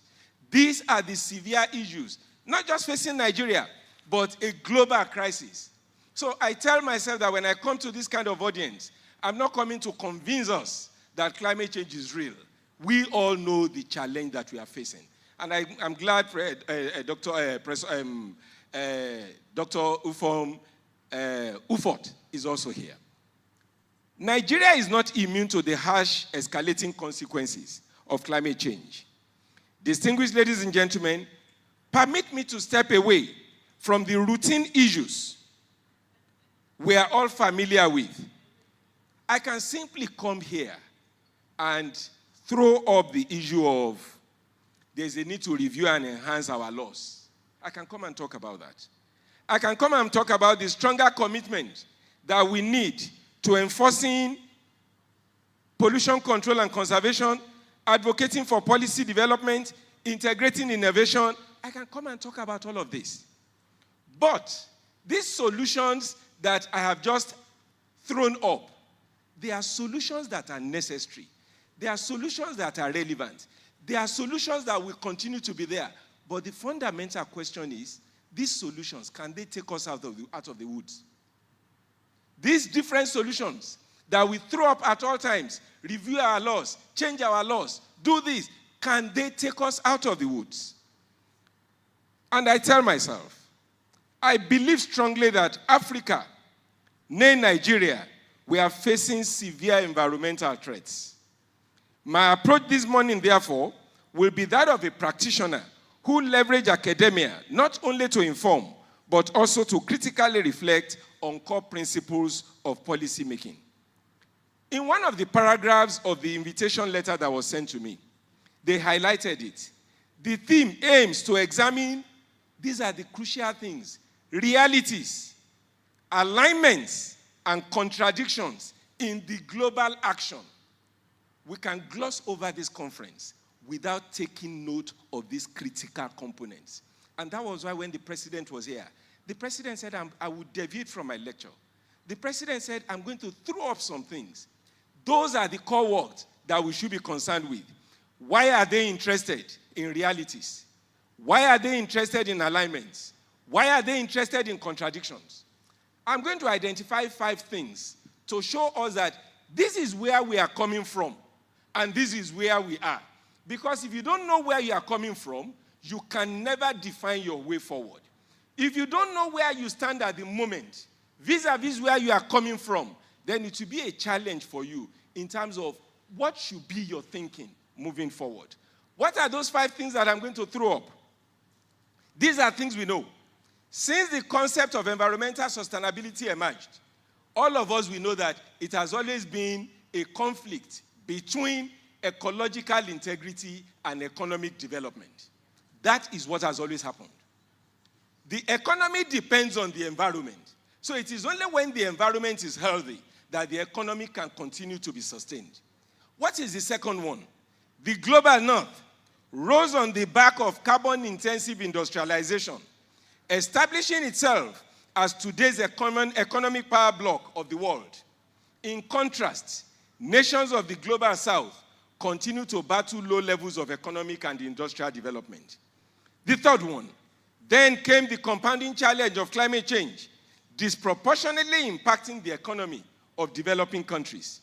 The fourth one, today, there is an aggressive global call for decarbonization. Countries of the global north have both the financial resources and the technological capacity to adopt climate-compatible industrialization models.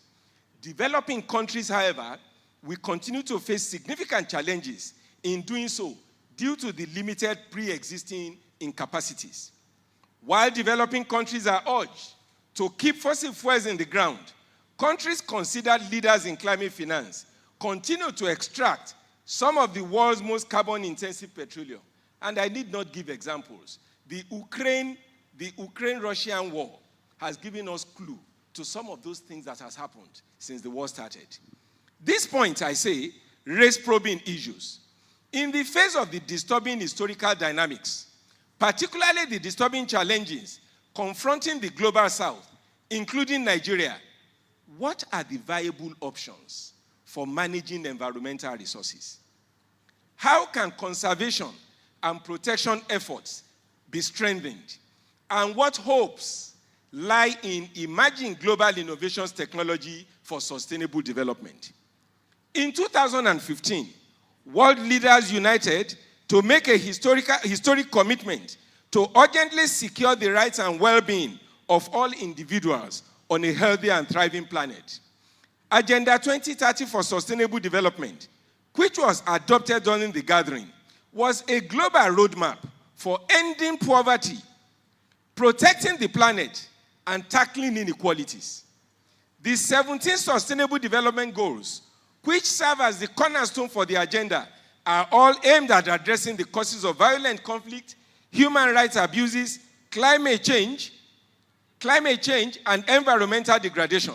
It was hoped that SDGs will integrate economic growth, social well-being, and environmental protection in such a way that no one will be left behind.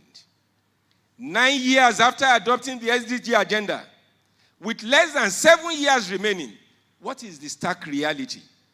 15% of the 140 SDG targets are on track to be achieved. Conflict is escalating, climate change, poverty, and inequalities continue to worsen. And where is it deeper? It is in the global south. Numerous pathways encompassing robust international standards, guidelines, and best practices have consistently been proposed for countries to adopt and incorporate into their national system.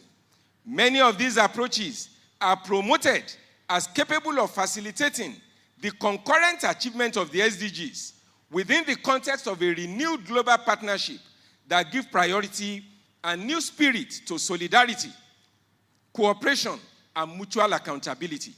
It is within this context of green economic transformation that we must begin the probe of our questions regarding environmental resource management, conservation and protection, and the role of emerging global technologies in sustainable development. The first point I'm going to make is that Africa is walking within the slippery slope of international standards and best practices. They propose best practices and international standards to us, but have we bother to ask ourselves, who are the beneficiaries of the best practices that we are looking at?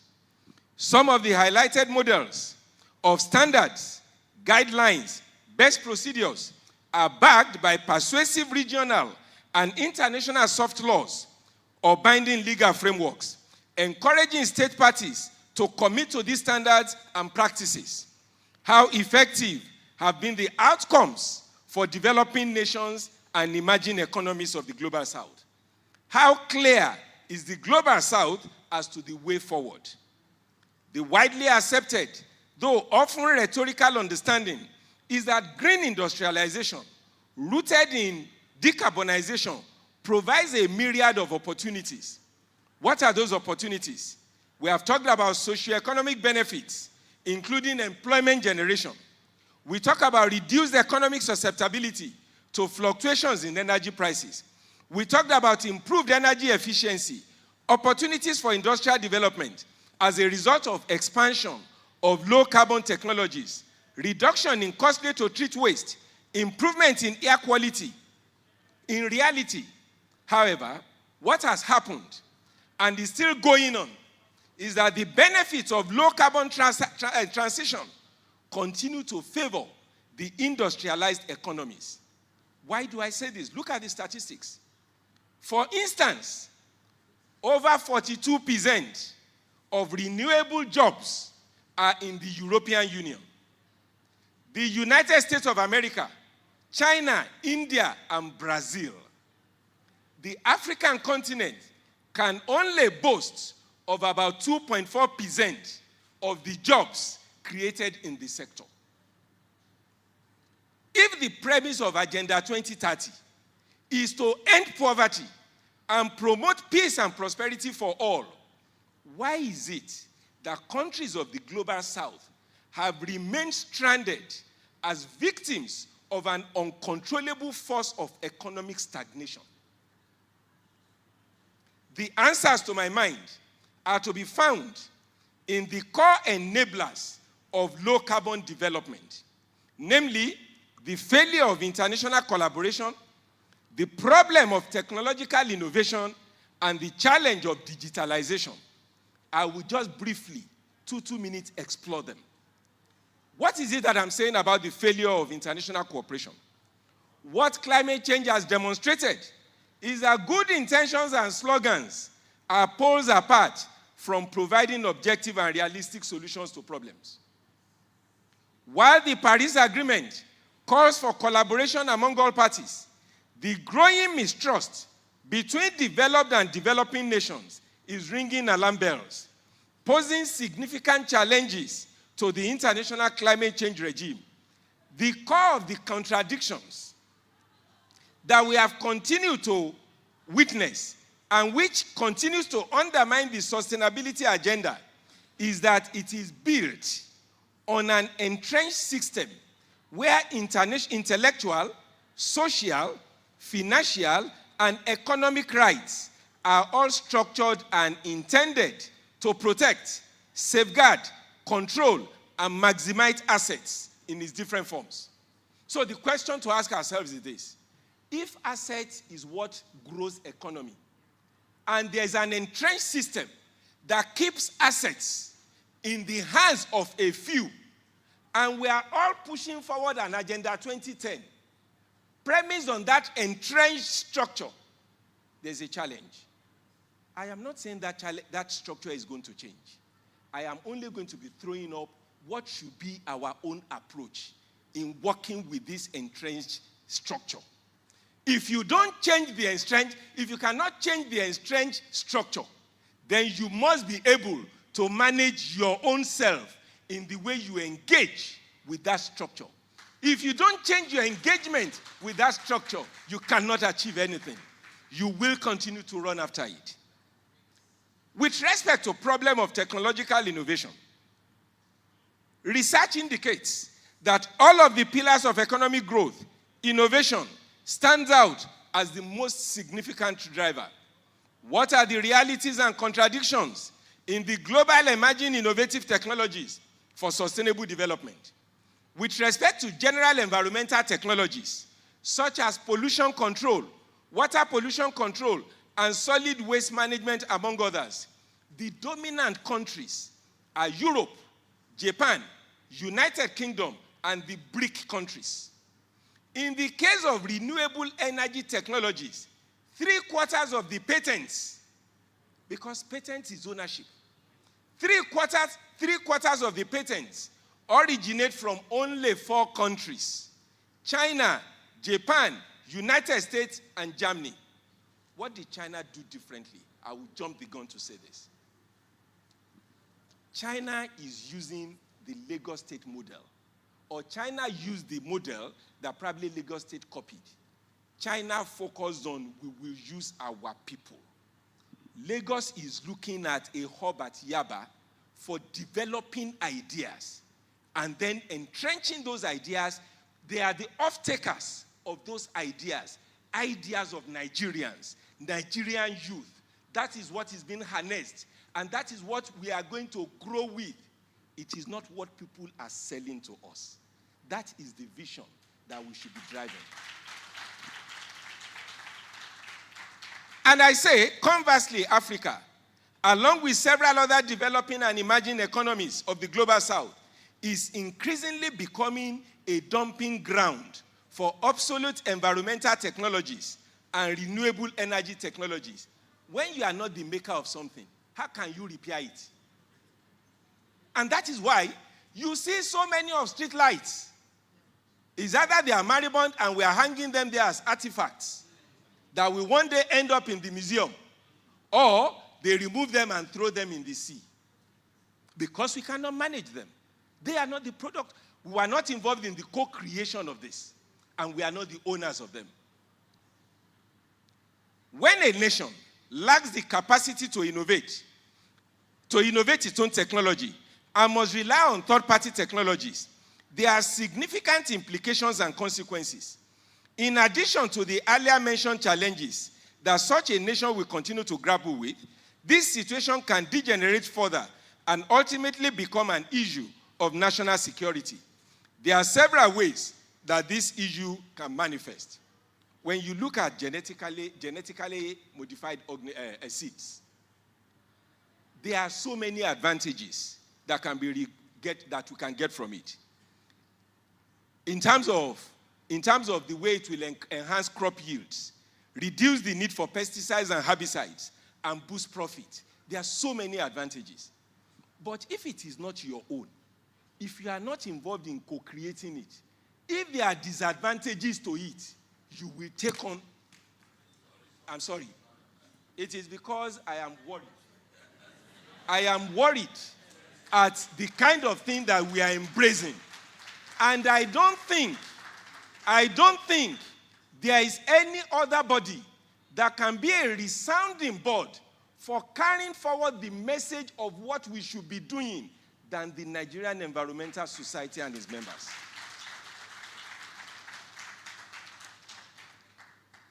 In the same vein, that is talking about GMCs, where you have an uninformed and ill-regulated embrace of a third-party sponsored GMCs, the way it will manifest the biotechnology rights of the seed owners as protected through patents and contractual agreements may prohibit farmers from saving seed and or reusing them, thus making the farmers solely dependent on regular purchase of third-party seeds at prices dictated by the third party. And all of these issues are happening. By the time the paper is distributed, I refer to a live case that has been determined when somebody went into another country, got the seed there, patented the seed, and took it off. And one day a farmer was using the seeds that was blown off into his own farm, and they were able to identify the seed that, no, this is our own seed that has blown onto your farm. They sued. They won the farmer. The farmer had to be paying damages to the multinational company that was involved. The case is there. The reality for Africa and many developing and emerging economies of the global south is that the current Western intellectual property rights regime and other international trade frameworks concerning genetic resources and other areas of environmental issues have negatively impacted on indigenous peoples. These frameworks favor the industrialized North and have continued to undermine the equitable distribution of the benefit of biodiversity.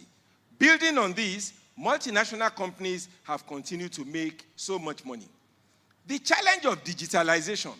I will not bore this great audience with what digitalization phenomenon is or how it is unlocking vast amounts of knowledge, because at the end of the day, we all know what artificial intelligence is doing, the kind of doors that it is opening, and why you should be involved. And the perspective that I'm going to be pushing there is that how well are countries of global south, how well are they investing in the future of digitalization that demands a new breed of minds that are able to think critically, creatively, and flexibly? When I talk about harnessing the power of the youth, I talk about it from a position of advantage, of having worked with them. When people ask me that, why was it that for 5 years, Lagos State University had no challenge? I told them that because I was working with these young minds. I sit with them. They are so versatile and they are so creative if you allow yourself to allow them to express and interpret their thinking. And that is what we need to be doing. That is what we need. To put this in perspective, the Global South comprises approximately 134 countries across Central and South America, Africa, Asia, and Oceania, while countries like China, India, and Turkey have come to the realization that digitalization is not exclusive to the West and are currently basking in the unique opportunities that it presents. The majority, particularly in Africa, continue to grapple with issues related to electricity and internet connectivity. Not only are they not sufficiently effectively and adequately integrating digital skills, they are also not investing in local researchers. And I made a reference to, we all know the kingdom of Wakanda. In the great story of Black Panther, the kingdom of Wakanda is already playing out in a country in Saudi Arabia, in a place known as Neom. Neom is the city of the future. Neom is going to be run by 100% renewable energy. That is the goal. It is happening. So it is not just a case of what you saw in Wakanda. It's a case of something that is beginning to happen live. So all of this Turenchi that I've been talking about, where does it take us in terms of deconstructing a pathway for Nigeria? And I'll keep my mouth shut. It will be an illusion to expect the anachronism and the predominance of self-interest observed among the enablers of low-carbon development to simply disappear, while the United Nations will undoubtedly continue to achieve noticeable successes in negotiating international climate agreements at COP and other meetings, which we must attend. The foundational lack of justice and equity within existing international systems and its ongoing influence on various models of global international partnership and collaborations will remain an indispensable factor in alignment. So it is when we recognize that we are not competing on an equal footing and that we are dealing with entrenched unfair practices that are deliberate, that is when we will be able to address the critical issues of innovative technology. And what am I proposing for us in doing this? I believe when you look at TikTok, we see somebody who has manufactured a prototype of a tractor. And you see that they are Nigerians. They are scattered all over. You see them in Alaba. You see them in Aba. You see them in Kano. You see them in Ebonyi. All of these young boys, some of them have never been to a technical school, but they are able to do all of this. At the end of the day, you see so many things in Firo. If you go to Firo, if you go to Nasima, if you go to, I was opportune to go to one technology hub, a technology center in Abuja. They call it Innovate 8. Innovate. When you go to Innovate, and you see the array of things on display, manufactured and produced by Nigerians, you will marvel. So the question is this: why are we not embracing this? Why are we running after transfer of technology that we've been running after for so many years and it has not developed anything on our doorstep? Why do you think a man who has expended money on R&D to develop a technology will hand over that technology to you because you are collaborating and discussing with him? It will not happen. Just take the case of you are a rich man. You have a friend who is not a rich man. Because he's associating with you, he thinks your money will become his money. No. That is why we must look inwards and begin to use our money to develop our own people. Let us get experts who can work with these geniuses that we have in Nigeria, and let us leverage on developing them. That is what we need to do.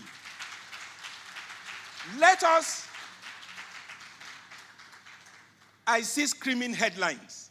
Some of these screaming headlines will say, I don't want to mention countries. I'll say, country A, partnering with Nigeria and giving Nigeria $3-point-something billion. $3-point-something billion to bring their own technology to you. Not for you to develop your own technology. What are they pushing you to do? They are pushing you to continue to be complacent. They are pushing you to continue to be dependent so that you will be using their technology and you will never get out of the woods.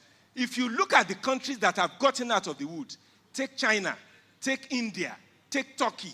All of these countries stepped out of that regime of models and they went ahead and they developed their own homegrown technologies.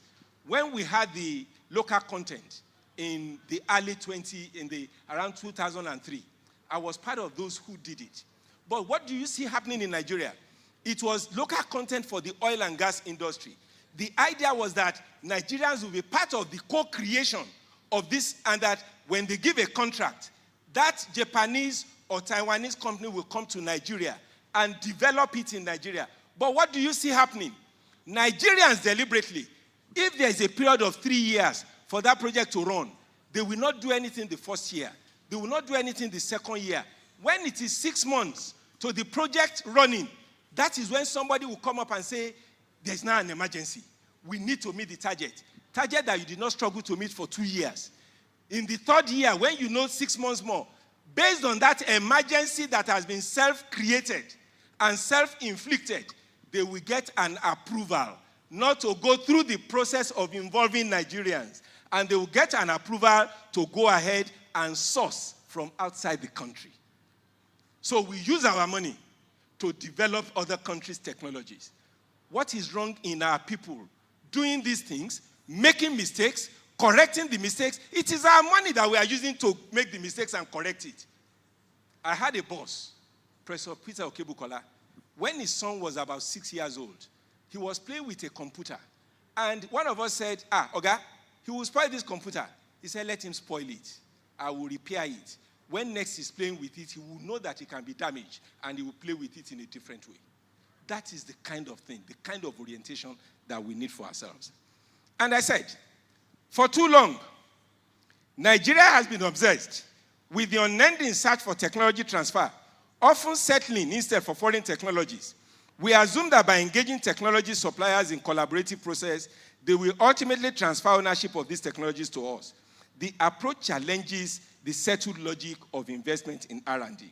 And I've just indicated the various areas where these are scattered.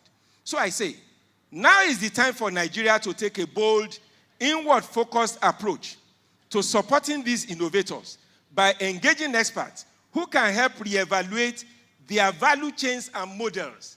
We know we want to go into renewable energy. We can get people who are experts, who will guide our own people into going in these areas. Because we recognize that without technology, without digitalization, you are going nowhere. Those are the three: technology, digitalization, and effective collaboration. So your eyes must be open when you are collaborating.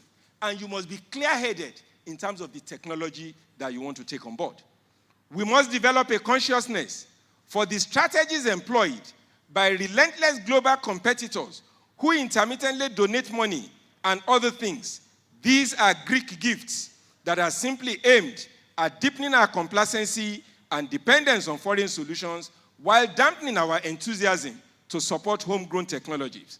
These approaches serve as shortcuts that are unlikely to take Nigeria forward as a global leader in advanced technologies. What kind of support do we need for homegrown technologies to thrive?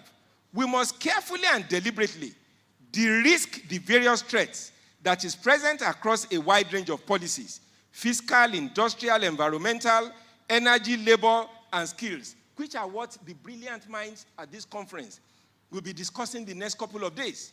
Those are the areas where we need to de-risk so that people will be able to come into these areas. And I say that we need to invest in our universities, innovation centers, polytechnics, and institutes of technologies, give access to subsidized credit from national development banks, reliable and affordable electricity, substantial investment in infrastructure, public guarantees and risk insurance, incentives that can lower upfront costs, such as subsidies, grants, green bonds with preferential rates, policy consistency over the long term, and also work deliberately to remove barriers, improving coordination and aligning related policies. We must reorientate and transparently monitor the organizational structure of relevant government agencies, such that when all of these incentives have been given, they don't end back in pockets that we do not intend. The goal is not only to take stock. Now there's a TED Fund. TED Fund is trying to do something. And it is going to happen between the 17th and 21st. What have they done? TED Fund made a call for all those in local, the informal sectors and informal sectors who have one technology or the other. Made a call to them that come forward with your technology. Let us look at them. I can tell you that as of today, the submission that has been made is 2,413. 2,413. Creativity in action in Nigeria. And what is TED Fund intending to do? When they come to that event, they are going to put intellectual property advisors on ground. They are going to call the relevant government agencies will be on ground. They are going to invite the financial institutions. They are going to invite members of the industry. Be a part of the conversation so that when you look at it and you see a particular technology that you think you love, you will be willing to finance and fund it. And that becomes a part of us. And if we do this annually and everybody keys into it, it will ramp up our desire to have our own grown technology. In closing,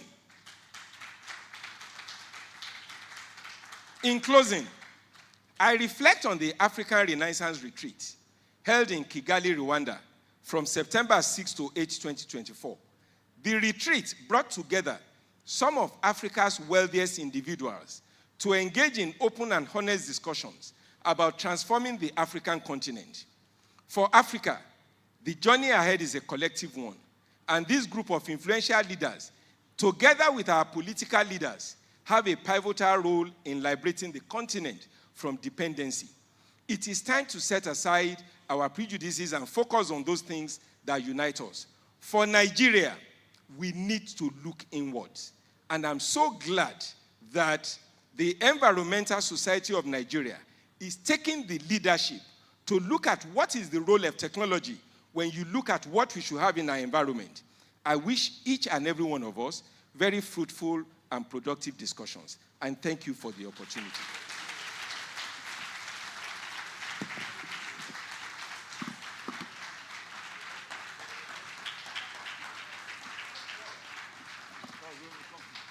Put your hands together, ladies and gentlemen. Put your hands together for him. Put your hands together for him. Put your hands. That's a fantastic lecture. You see, if I was in Europe or in America, after this lecture, for the next 5 minutes, the hall will not stop clapping. Put your hands together. I didn't say you should stand up to stretch your legs.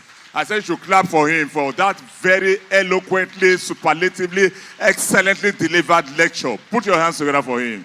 Take a bow, sir. Take a bow, sir. Thank you. Thank you. Thank you. Please take your seats. Thank you so very much. Thank you. Thank you. Please, let's have our seats. Thank you. That's a very fantastic job. We have been here for many years, and you know one when you see one. Thank you. Talking about the many approaches that have been proposed towards attaining the SDGs. And what struck me during the lecture was when it was a pertinent question that was asked, that who are the beneficiaries of best practices? How effective are these best practices? Are we the beneficiaries or those who propose the same or those who propose those same practices to us? How effective? Give us a plethora of proposals that, that they have put out there in the public space, and how has it benefited Africa? More often than not, it benefits more often than not the developed economies. The low carbon transition is also postulated that favors developed economies in terms of job creations and other aspects that can add to their country's GDP. And there was a question asked, who are the core enablers? That was one very important aspect of the lecture. 1 minute, please. Say who are the core enablers. And then failure of international corporations, technological innovations, where he told us that about 3/4 of renewable technology is only from 4 countries. Can you imagine that? Whatever we talk about today, renewable technology, whatever, it's only primarily from just about 4 or 5 countries. Technological innovation, all right, and then the digitalization. And then that whatever it is, there must be a serious need to change the entrenched structure. We need to have it change towards developing indigenous technology. And a couple of recommendations, including that there has to be a reorientation policy that enhances indigenous technology, among many others that the lecturer, our keynote speaker, provided for us. So, ladies and gentlemen, one more time, let's appreciate this fantastic speaker, our keynote speaker. Thank you so much. Thank you.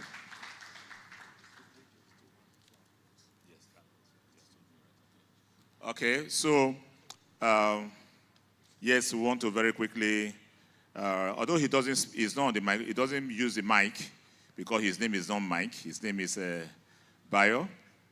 But the fact that he has come up to this stage more than every other person today, I've now made him a co-MC. Let's put our hands together for him. Thank you so much. All right, Professor Confidence Wanchuku, former national editor of NES, is here in our midst. Let's put our hands together for him. Thank you, Prof. Good to see you. And of course, Dr. Duke Okoro, fellow of the Nigerian Environmental Society, who is the rector of Federal Polytechnic, Orogun in Delta State, is also here in our midst. Where's Professor Duke? Professor Duke, we have some unfinished business. Don't let me say it publicly. I'm the one holding the microphone. Oh. Good to see you. Welcome all the way from Delta State. Ladies and gentlemen, thank you so much. Very quickly, Your Excellency, distinguished ladies and gentlemen, before we move on to the plenary, just one thing that we need to do is a presentation that we need to make. And I want to humbly invite the National President. May I invite you first now? I never invite you, just the Wakadi come. Put your hands together for Mr. President, ladies and gentlemen, to do this presentation.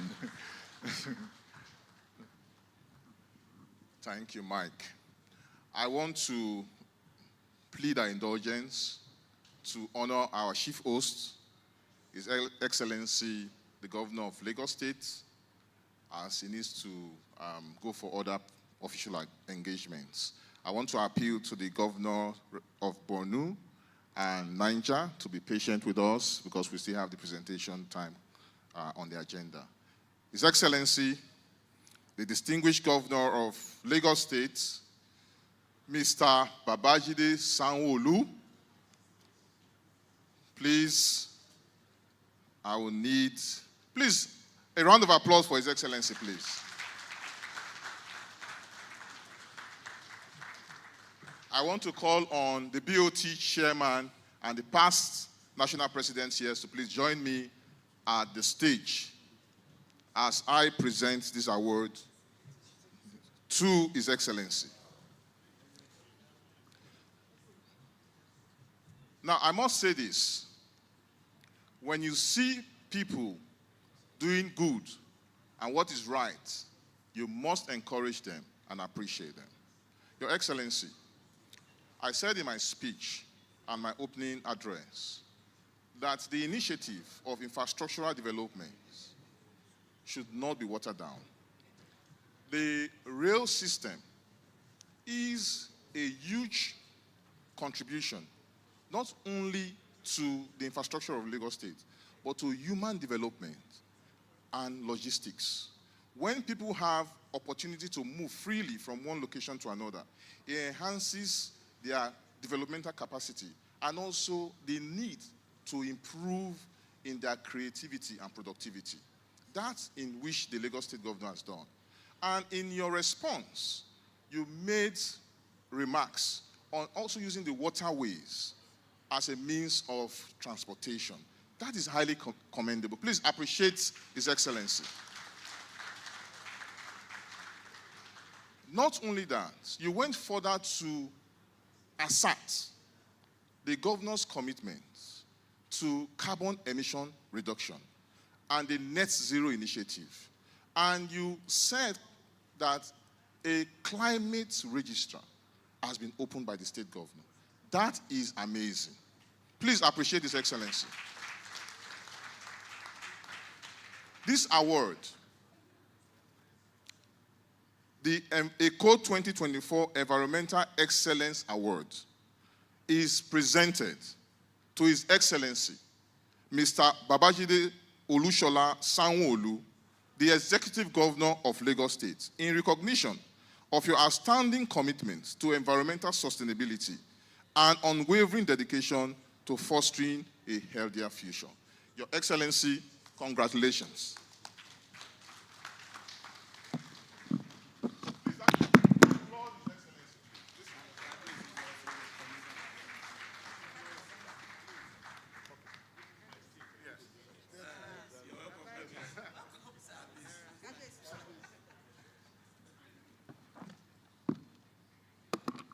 Past president, I said past president, so please join us.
Ladies and gentlemen, let's put our hands together again for them. Thank you.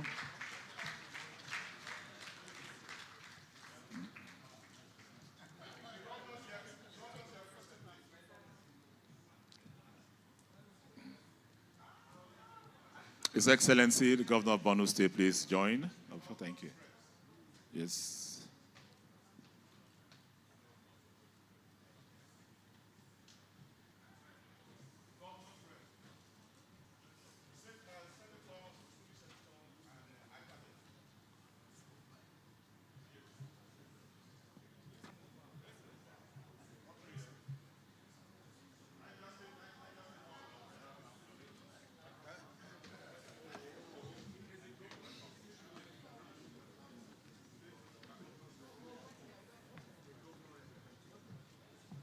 Okay.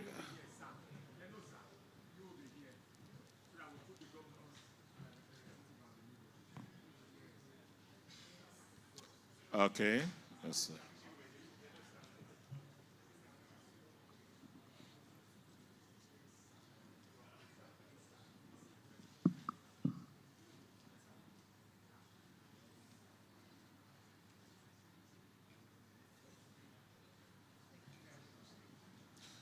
Ladies and gentlemen, one more time, your hand of applause for the Excellency. Thank you so much. Thank you.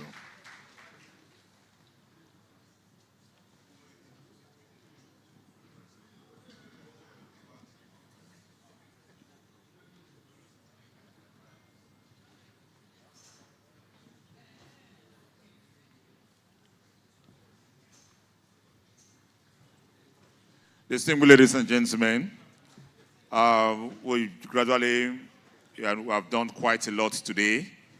It is the opening ceremony of the 33rd National Conference or Annual General Meeting of the Nigerian Environmental Society, tag Eko 2024, with the theme Environmental Resource Management, Conservation and Protection in the Global Emerging Innovative Technology for Sustainable Development. Now that we have taken the keynote lecture, usually the keynote lecture would dovetail into the plenary section, which is not going to be too long.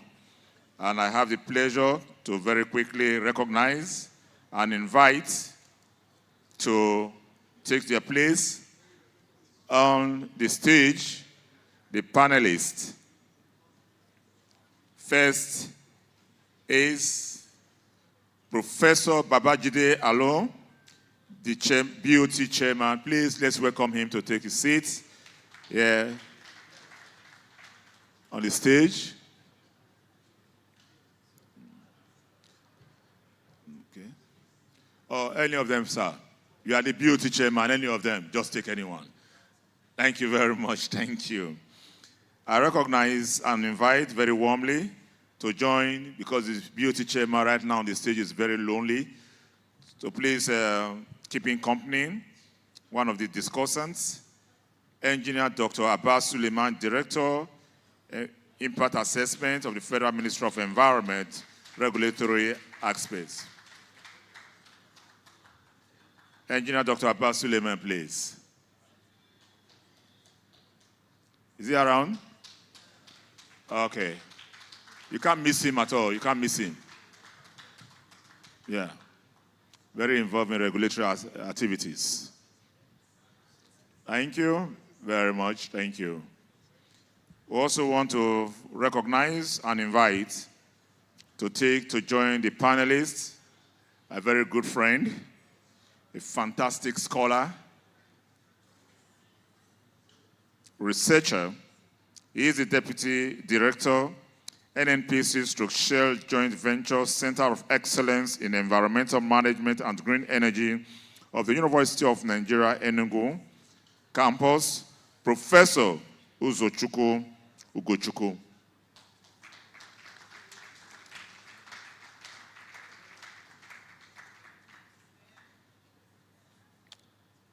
Why the limited applause for him? Is it because he's lighter than the other gentlemen? You know, his complexion is very light, while the other gentlemen are a bit dark, especially that I didn't measure anybody there. We're talking about complexion. Very distinguished ladies and gentlemen, I'm going to take a break now because I'm not going to moderate this, but to do so somebody who is eminently qualified to moderate this session. And I'm talking about no other person than the chairman of the technical committee of Eko 2024 and the editor-in-chief of the Journal of the Nigerian Environmental Society, Professor Mohammed Nuru.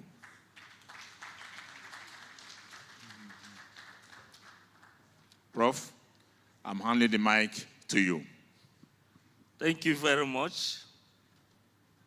Our distinguished panelists, distinguished invited guests, our excellencies that are present here, permit me to stand on already established protocol.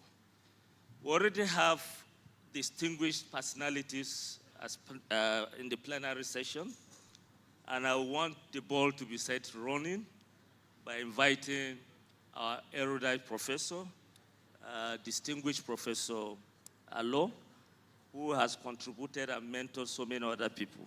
Babajide Alo is a household name in this area. I will want him to a little bit talk about the dynamics of environmental resources management, conservation and protection in the area of this theme of this conference. Already the ball has been, let out of the bag by the keynote presenter. So I want you to eminently talk about this area that will really help us. Do we have a second mic? Okay. Professor Babajide Alosa, distinguished professor, thank you. Thank you very much. You have just 3 minutes to talk about this. 3 minutes? Yes, sir. Okay, that's fine. All protocols duly observed. Without much ado, the theme of the conference this year, environmental resources management, conservation and protection, are 3 words that are intricately tied. There are 3 words that are intricately tied in the sense that environmental resource management is simply aiming at protecting and maintaining the ecosystem services for future generations. It considers ethical, economic, and scientific variables. So we can't talk about environmental resource management, which involves the air, land, and water management, without talking about conservation. Conservation meaning protecting and managing those resources in a manner that the goal will be to maintain diversity, will be to maintain what nature has endowed us with, and making it to work well for our use and for future generations. And of course, the other leg, the third leg, which has to do with protection, is nothing else but ensuring, which has to do with protection, is nothing else than ensuring that whatever we do with our resources, we think of tomorrow. Whatever we do, especially with resource management, we think of sustainability. The keynote lecturer this morning has showed us that, yes, we need to maintain whatever it is nature has endowed us with. The keynote lecturer showed us, and ably so, that we have put in place what is called the Sustainable Development Goals. Interestingly, this morning, I'm wearing a badge given to me at the UN showing the Sustainable Development Goals. But the question is, how much of those targets have we reached? How much of those targets are we working towards meeting before 2030? 2030 is the target date, but where are we now with respect to achieving the Sustainable Development Goals? Nigeria did well. Nigeria created an office for Sustainable Development Goals. Nigeria, again, moved to asking states, sub-national bodies to create Sustainable Development Goals. This morning, the governor of Lagos State was represented by the head of Sustainable Development Goals for Lagos State. So in essence, we all are aware of the importance of sustainability. The fact that we need to use the resources of today and not compromise the future of our children, and not compromise the future. That's essentially what sustainable development is about. But are we achieving it is a question. And I think it's a rhetoric question that you and I need to think about, to think of how to make it happen, how to ensure that we use the resources, we conserve as much as we can conserve, and we protect. But I make one key point for countries of the South, for we developing countries. We should not compromise our development on the basis of saying that we want to conserve resources and yet refuse to allow development to happen. When we hear that Lagos State, we hear that Niger State, we hear that each of our states are doing things for development. They are opening roads, they are opening different aspects for development. That is the right way to go, because indeed, and we keep saying it loudly and clearly, you cannot eat omelette. You cannot eat an egg without cracking an egg. You have to crack the egg, you have to clear the ground for development to hold. So please, we should not mortgage our development. We should not join the countries of the North, the developed countries, by saying that we should not have our development. We should subject our development to this AIA, to that regulatory requirement. What we should do is that we should not compromise our development. We should allow our development to move, but move in a manner that will conserve and protect the environment for future generations to come. Thank you very much. I will still come back to you after I've taken other panelists.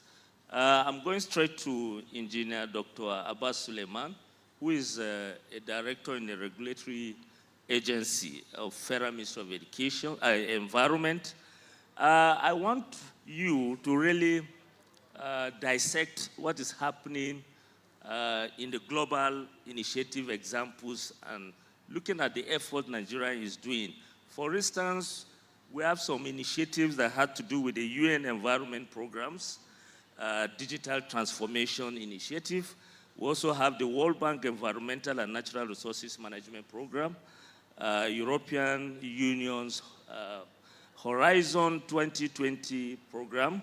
We also have the Google's Environmental Insight Explorer, as well as the Natural Conservatives Last Selfie campaign, which are recently taking place in the global arena, not forgetting the Africans Regional Forum on Sustainable Development. These are all geared towards having a very, very environmental control within the dimension of your expertise. Can you share with us what we're doing at the home front in Nigeria? Thank you very much.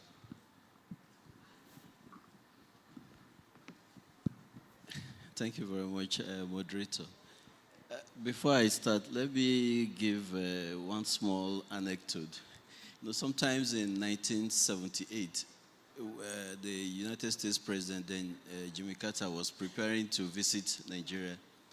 So my in-law in the armed forces, the military, went for a course in America. It's called the Rangers course.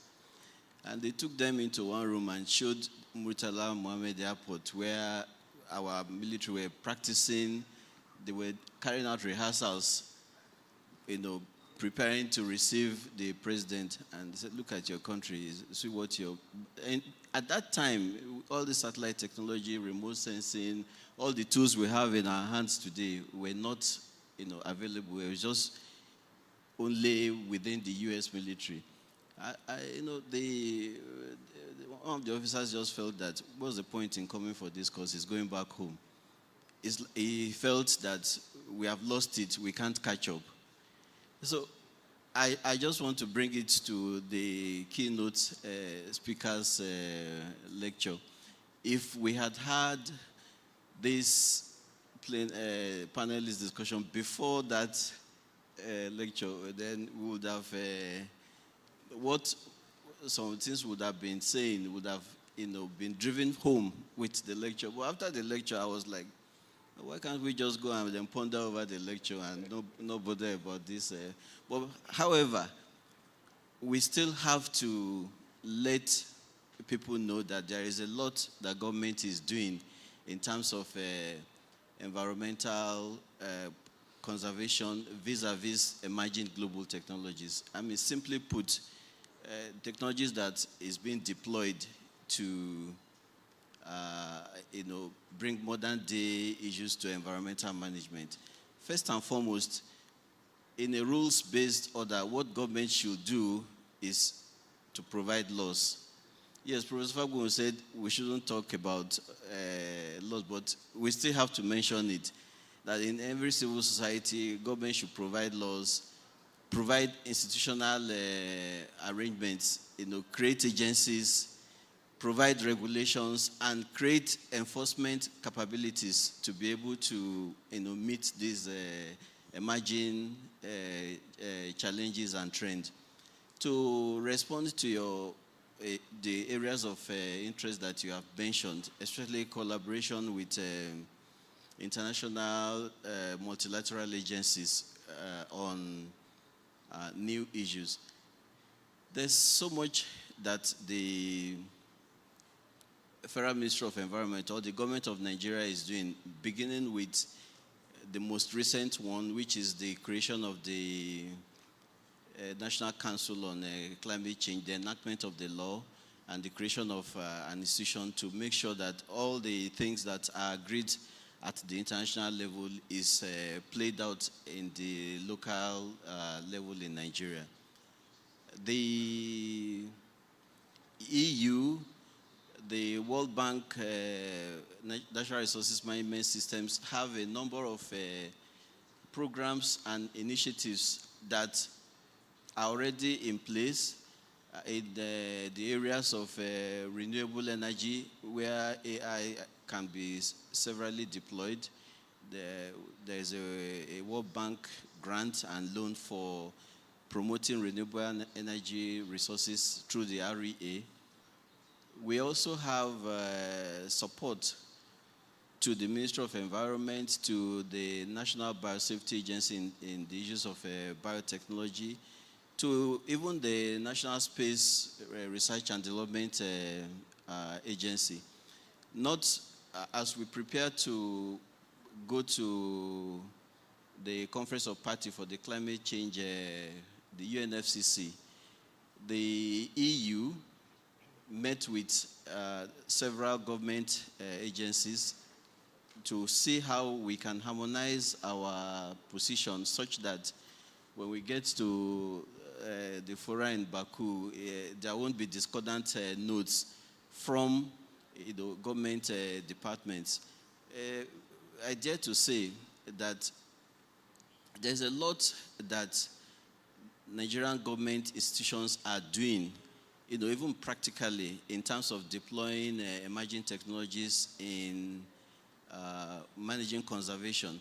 But a good number of them are not, completely synergized. So the collaboration with some of these multilateral agencies is also a way of bringing us all together so that we can have one voice to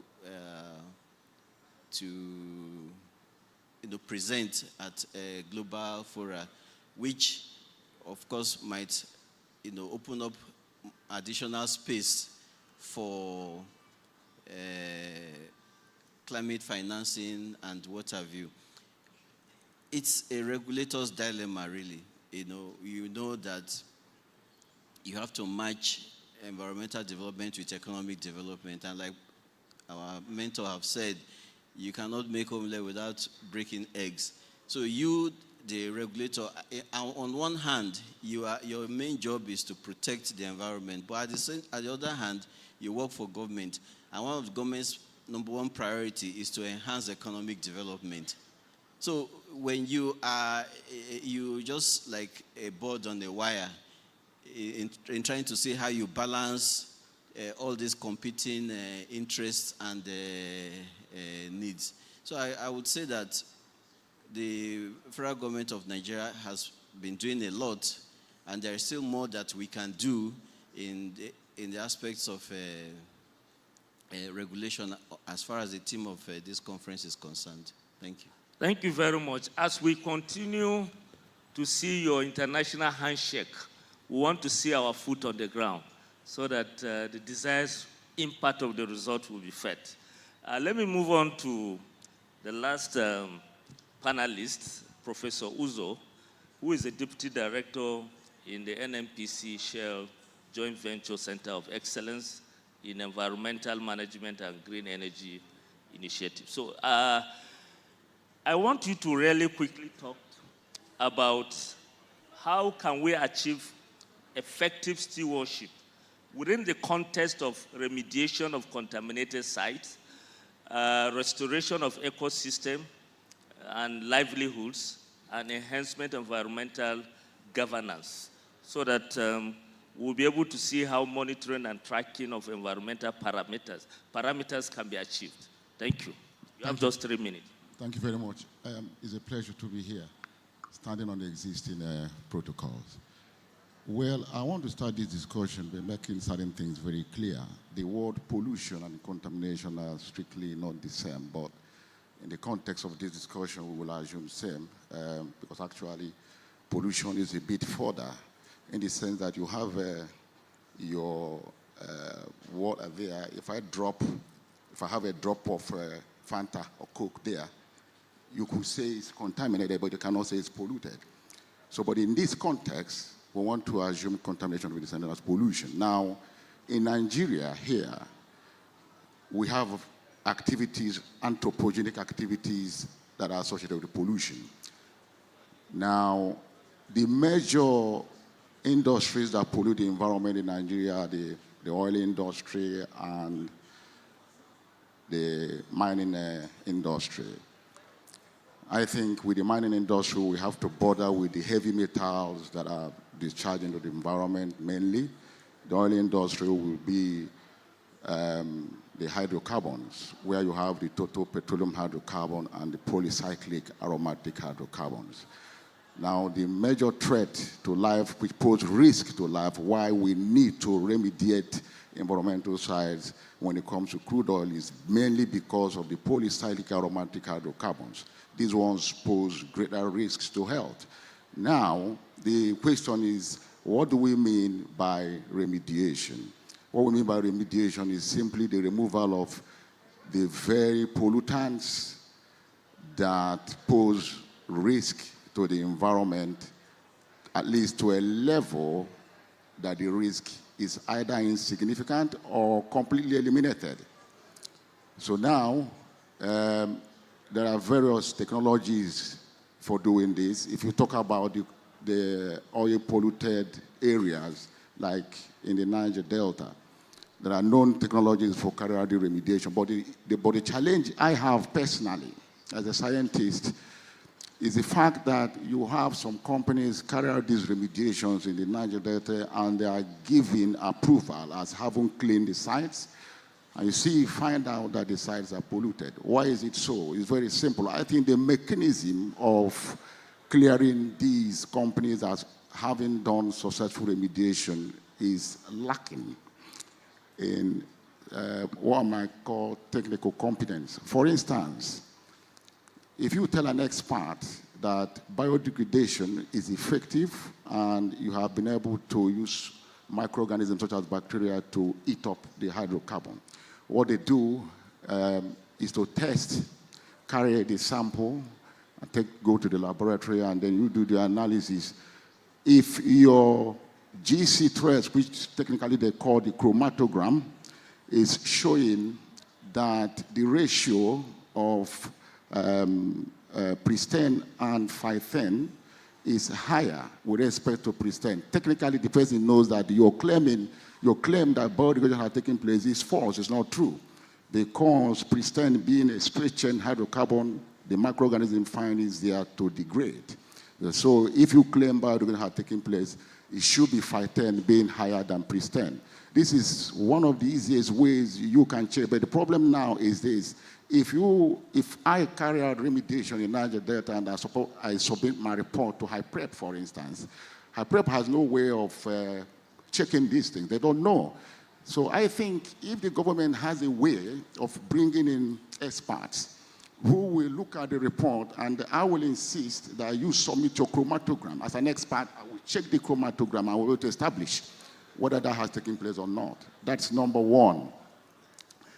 Now, if you look at the mining sector, we are worried about pollution of the environment by heavy metals. It is very simple. If you're mining, let's say you're mining coal or whatever mineral is it that you're mining, and you are generating a wastewater that's laden with heavy metals.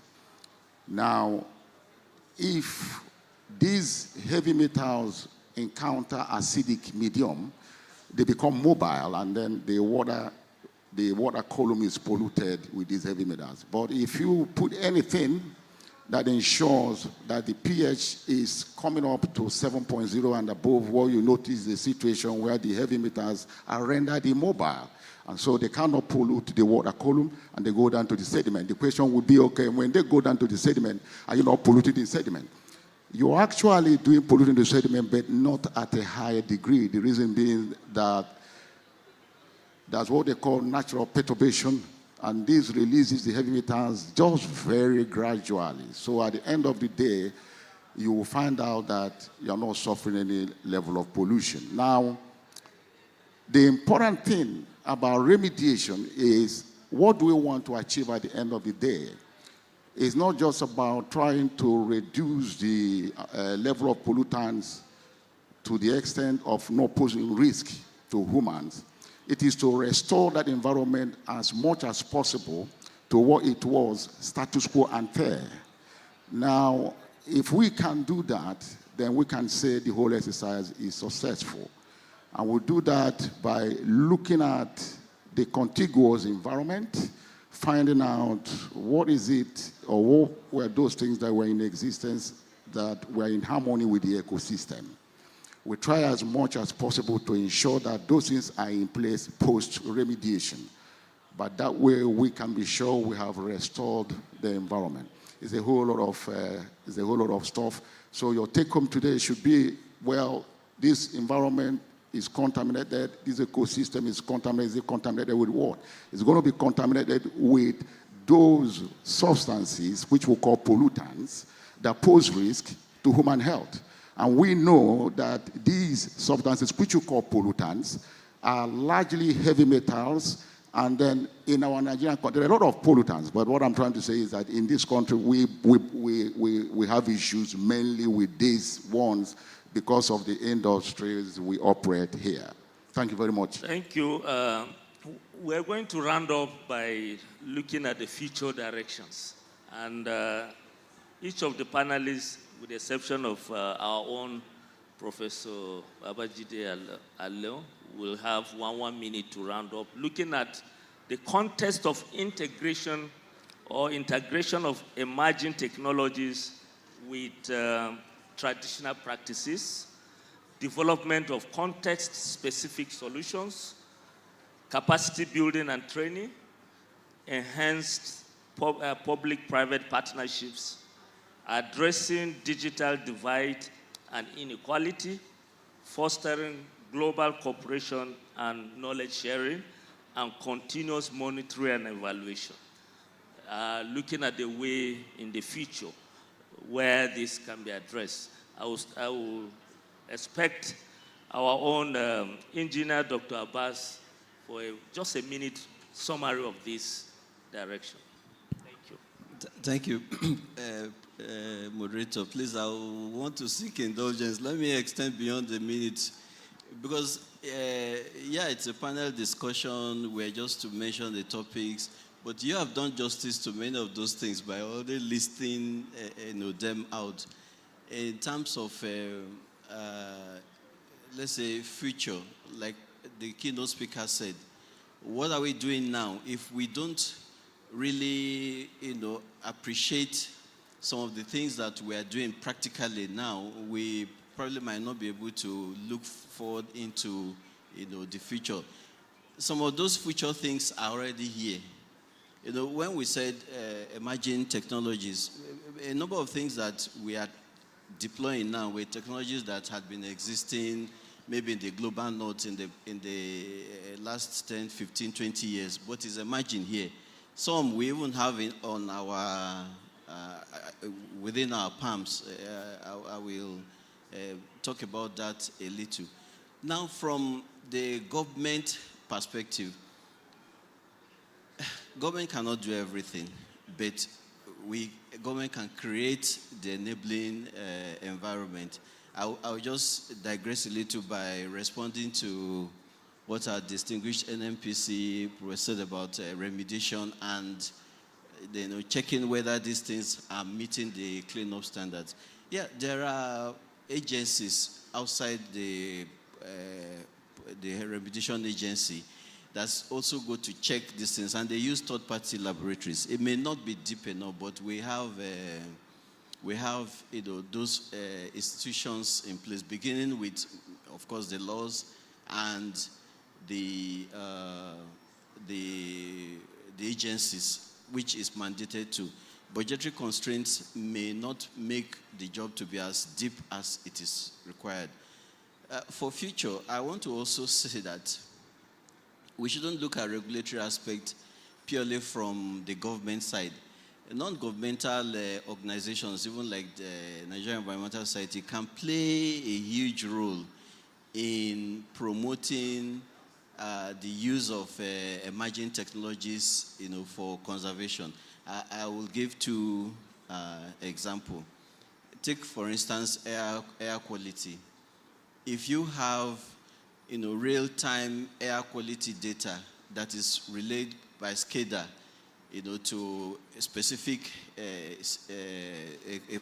control room, it can quickly make government to take quick decisions on some matters, or even to give advisories. I know the president is working with the ministry. The president of NES is working with the ministry on the provision of real-time air quality monitoring data, in certain areas within the country. What we now need to do is to make sure that if we don't have enough air quality laws, enact those laws, and then make sure that everybody, is made to comply. One, be made to be aware of these laws, and then made to comply with these laws by bringing them to our everyday activity. Take, for instance, you take your handset, you check the weather report. Right at your fingertip, you have a weather forecast for like 10, 15 days. Everybody knows that. So for government agencies that are predicting weather, where there could be flood early warning systems, all we now need to do is just to tie and let everybody know that you have some of these tools already with you, so that it can grow. When I was told I was going to make this presentation, that's the second example I want to give. I wanted to say something about a particular company that approached my department to have real-time air quality information on my website. And we sought for government funding, we did that. So when it expired, and I knew that because as a government website, we are already showcasing this to the entire public. If you go to the website, you click, within my office in Abuja, you can know what the air quality index is. Several other companies have been able to buy that product. So when the same company approached me for a renewal, I'm like, no, I'm helping you to advertise, so I'm not going to. And then we worked out a mutual relationship. And I'm happy. When I came, I saw the advertisement on the board. One of the things I wanted to say is, let's not leave regulatory matters to government and government agencies alone. Non-governmental organizations like NES and a few others, there is a lot that we can do directly and indirectly to deepen our regulations and then enforce and create awareness and enforcement. Thank you very much. I hope you all participate in the technical sessions so that the discussion will go on. Professor Uzo, looking at the future by leveraging on emerging innovative technologies, what have you to say? Well, 1 minute. Just 1 minute. I will just, like I was saying before, I don't know what is captured in what you want me to do. My major, the major area of concern will be in the country, how we monitor the remediation process. If you say you have cleaned up a site that is remediated, it needs to be actually be said to be remediated.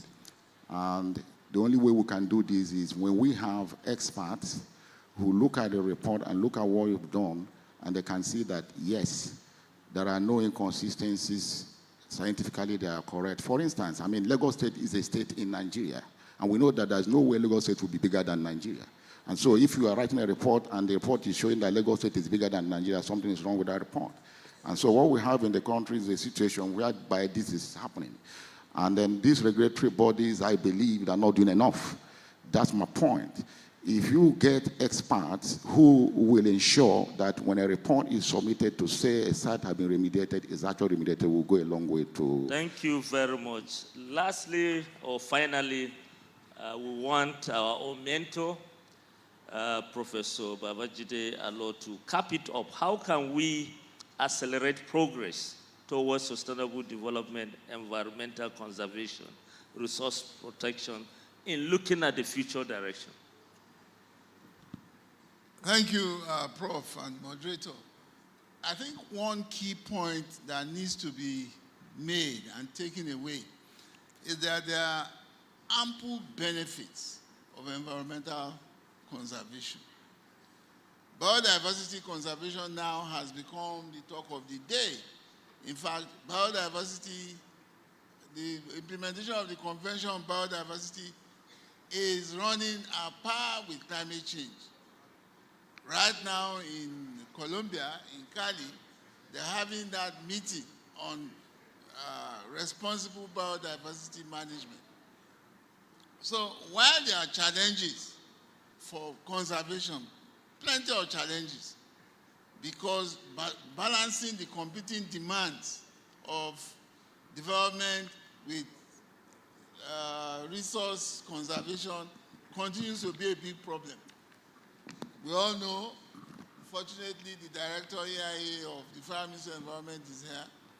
There is a huge project that the federal government has embarked on, the Lagos-Calabar coastal road development, for example, is a needed development.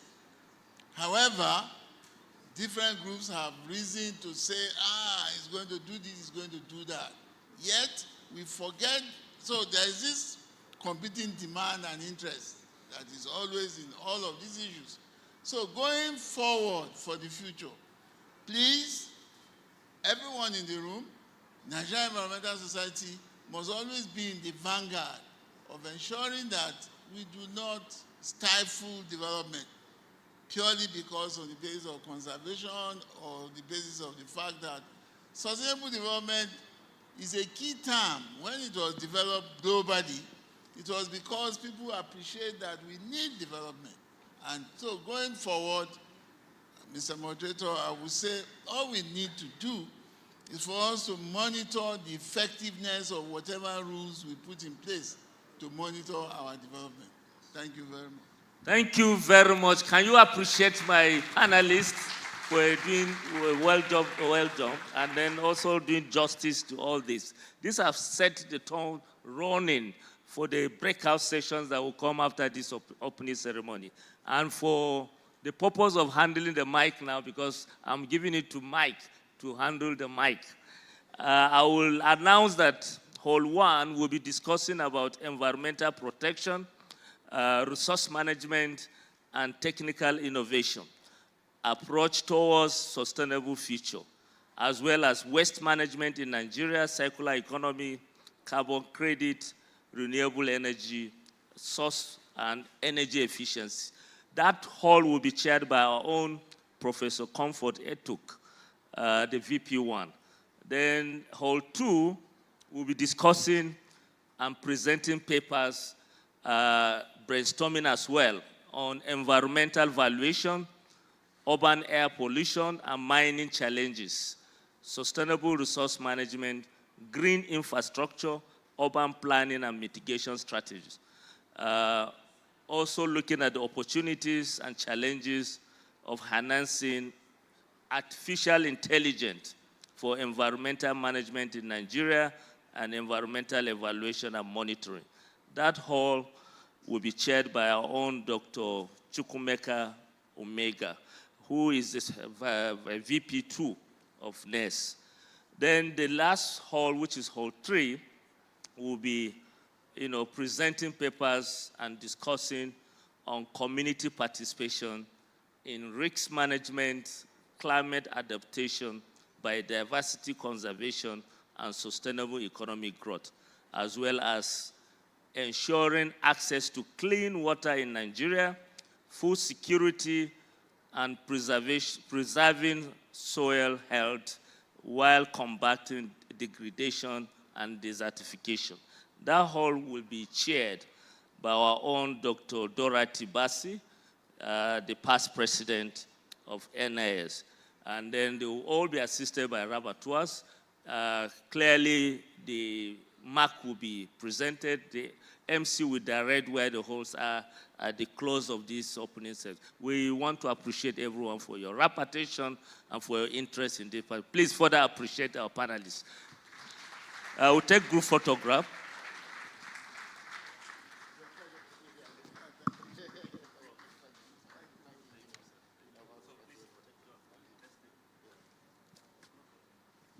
The president should join us.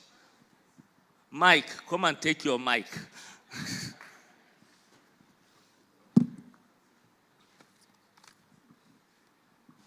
Thank you very much. Let's put our hands together, ladies and gentlemen, for the panelists, please. Thank you.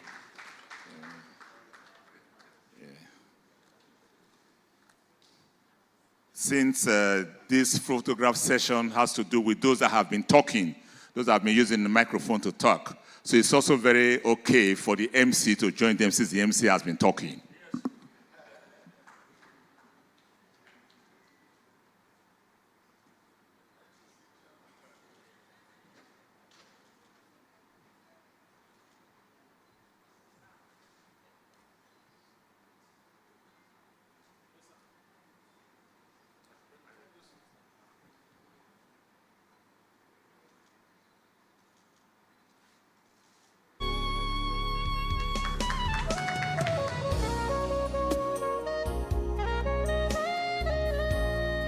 And so, as they exit the stage, let's appreciate them one more time with a round of applause. Thank you. Yes, so we want to very quickly take the Goodwill messages. Please, thank you. We have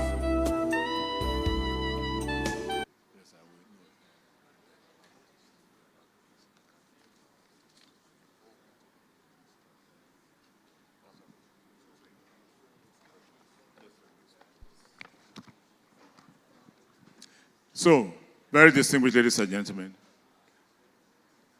please, very quickly to have the Goodwill messages. Please, I want to stress this, and I can't stress it enough.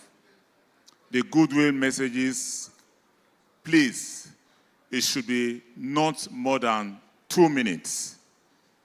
There is eloquence in brevity. Please, there's eloquence in brevity. That's usually my take.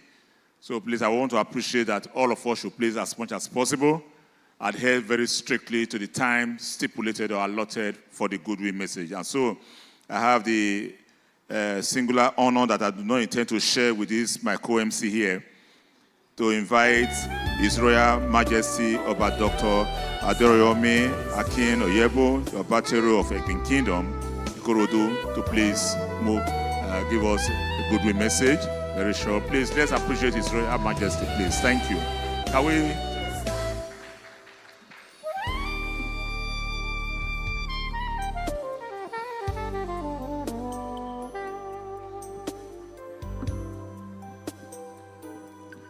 Your Excellencies and the President of Nigerian Environmental Society and the entire audience, I want to seek your indulgence, to seek for permission to leave this August occasion for another state function. However, my name is Oba Dr. Adeoriyomi Oluwasesan Akim Oyebo. I'm the Obateru of Egmi. Egmi is where you have the biggest power plant in Nigeria, Egmi Power PLC in Ikorodu. However, to the President and the entire members of this society, I want to wish you happy discussion, and I believe every one of us will have something to take back home when it comes to environmental in Nigeria. Thank you and God bless you.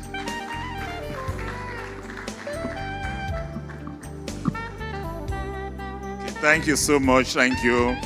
Yes, when I talk about brevity, that's our Royal Majesty leading by example. Thank you so very much.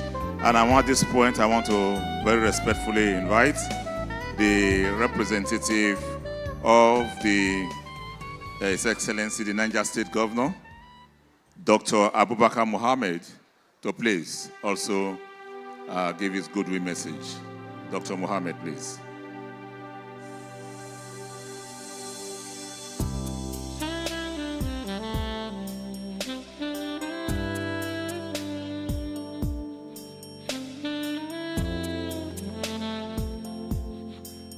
Thank you very much, Prof.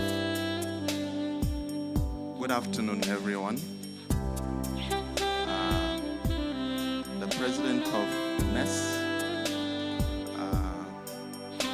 all governors heavily represented here. I'm actually representing the Executive Governor of Niger State, Farmer Umar Muhammad Bago. The title Farmer was deliberately chosen so that it reminds everyone that our initial and first profession is farming. And for you to protect the environment in a sustainable way, it is also important that you remember to go back to farming. So everybody in Niger State is a farmer. And the MC actually initially joked and he said, this malam. And I want to also remind you that all clergies or all spiritual leaders are initially, and even all the prophets, you understand, were either farmers or shepherds or whatever. So, the farmer governor is actually humbled by this invitation and the honor done to him. The farmer governor also expresses his desire to host another NES conference. We don't know when. And he actually told me to also make a donation on his behalf, but we are not going to announce how much we are making because other issues might determine the amount he is going to donate. But we know that when he makes a promise, he fulfills his promise. He also wants the NES attendees to also note that Niger State is the largest state in terms of land mass and also is working very hard to also create the largest carbon sink in the entire sub-Saharan Africa. He also said that Niger State has championed. He always called the Lagos governor a pace setter, but he has told the Lagos governor that he will have a match very soon. And he said Niger State is also working very hard to, apart from becoming the largest Niger State also championed the first Green Economic Summit in the entire sub-Saharan Africa. So with this, we are inviting in Niger State, we are inviting NES to begin to work with our members of the state level, understand, in bringing NES to Niger State as soon as possible. Thank you very much.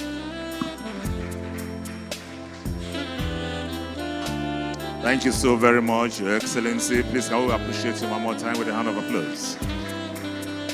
At this point, I want to respectfully invite Honorable Umaru Bako, the Senior Technical Advisor to the Borno State Governor, to also give his goodwill message.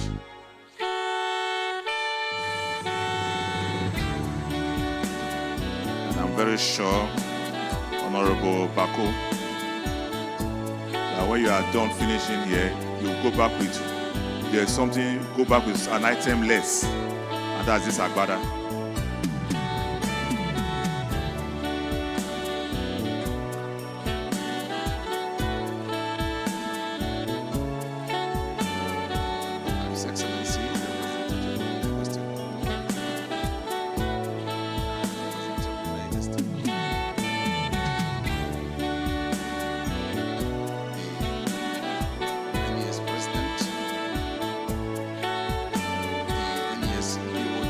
President, chairman of Eko 2024 Local Organizing Committee.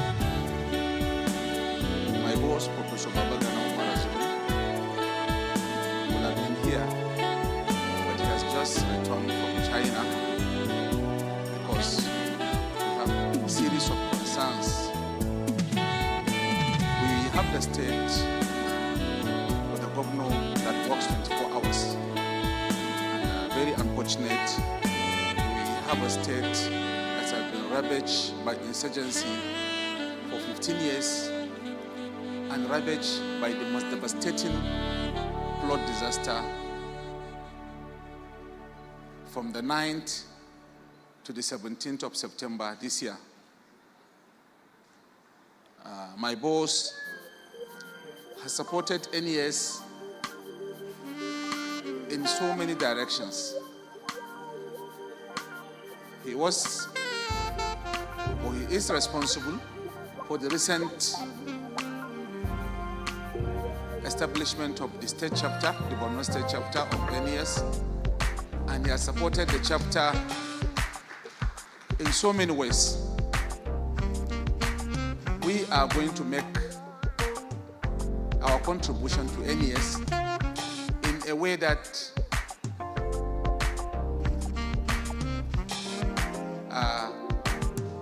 it will be the talk of this.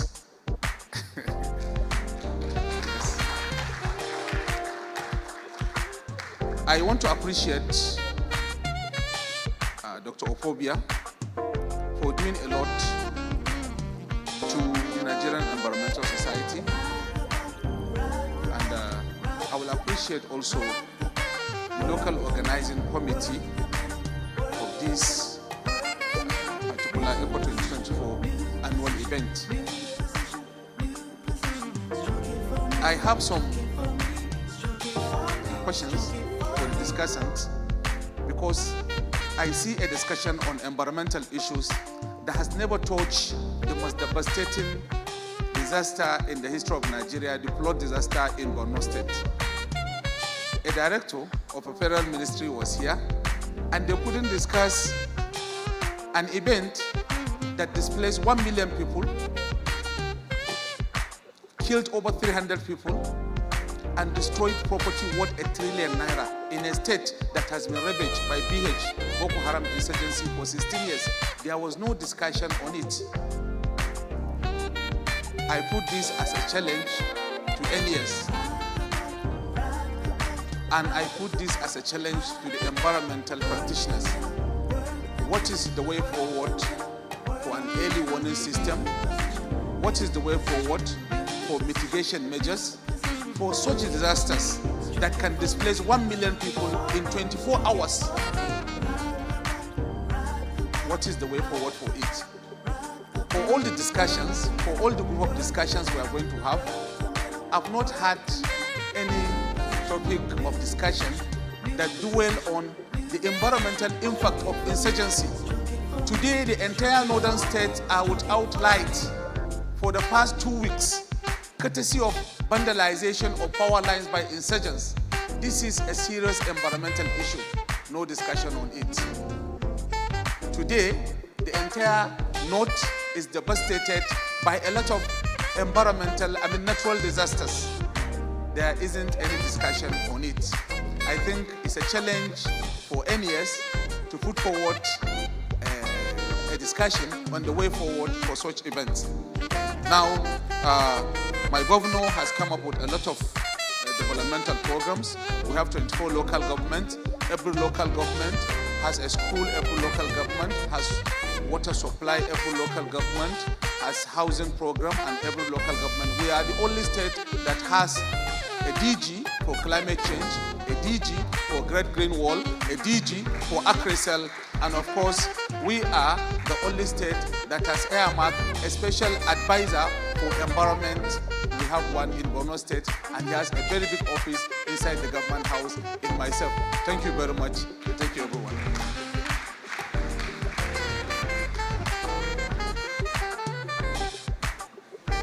Thank you very much. Thank you, Your Excellency. Honorable Umaru Bako. I can assure you that as a major stakeholder in NES and during the course of this conference, that those concerns of yours will actually be, addressed during the plenaries and technical sessions for tomorrow and beyond. Thank you so much. Can we appreciate him one more time with a hand of applause, please? Thank you. I was also hoping that you just sort of mention, about that conversation we had, how to leave the agbada for me. But I think you just told me I should stop over by the hotel and pick it up, right? Thank you very much. So when you see me tomorrow in this agbada, please can you just say thank you to him before tomorrow? All right. Ladies and gentlemen, just quickly, we have just one or two more. And as I said, please, brevity is the watchword here. And I want to respectfully invite one of our sponsors, Mr. Duga Placid, ESG, CSR advisor, Sky Capital, and High Tech, one of our sponsors. Very quickly. Thank you. Thank you. Good morning, distinguished guests, all protocol duly observed, partners, panel members, participants, and fellow innovators. My name is Placid Duga, environmental and social and CSR advisor in Sky Capital, speaking on behalf of Sky Capital and High-Tech, contributor to the organization of this precious gathering. Today, if we gather here, is to address critical issues for West Africa and particularly Nigeria in 2024 regarding sustainability, unique challenges that surround us, but also incredible opportunities. It is important we also recognize that today in our emerging markets, sustainable development is not just a goal, it's a pathway that can turn obstacles into innovations, transforming today's problem into tomorrow's progress, depending on us, our approaches at any level yet to be defined, surely according to local realities and our vision and our commitments. At Sky Capital, we are based in France. We work in emerging markets. We advise on different areas and topics: financial advising, structuration, acquisition and merging, fundraising, and ESG and CSR.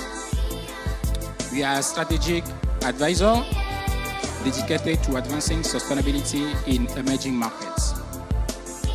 We work closely with our clients.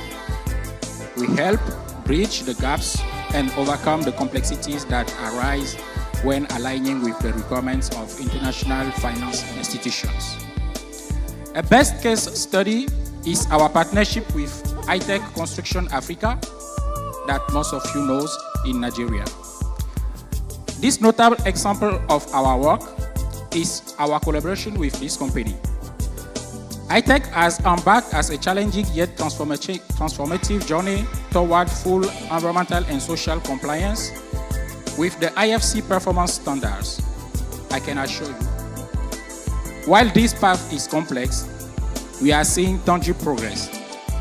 As a result, the United Kingdom, Export Finance, and MUFG have committed to financing a road project in Togo.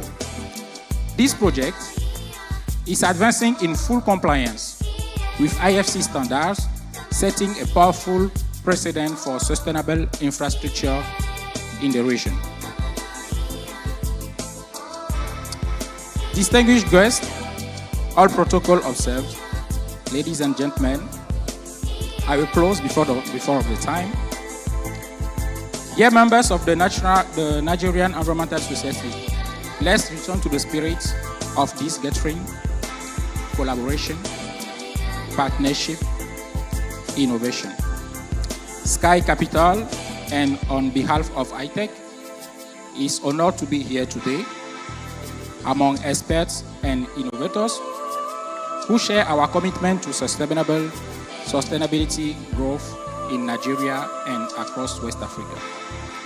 Partnership and cooperations among change makers are vital. We are truly privileged to be part of this transformative journey. Thank you. Thank you very much, distinguished ladies and gentlemen. We have very quickly from the IEPN, that is Institute of Environmental Practitioners of Nigeria. Please, I want to stress this again. I need all of us to adhere strictly to the time stipulated for the Goodwill messages. Not more than 2 minutes, please. Not more than 2 minutes, please. Thank you. And so, to quickly do that, I want to invite Paul Akpororo. Akpororo is the secretary here representing the president, Professor Lawrence Ezemoye of the Institute of Environmental Practitioners of Nigeria. Thank you.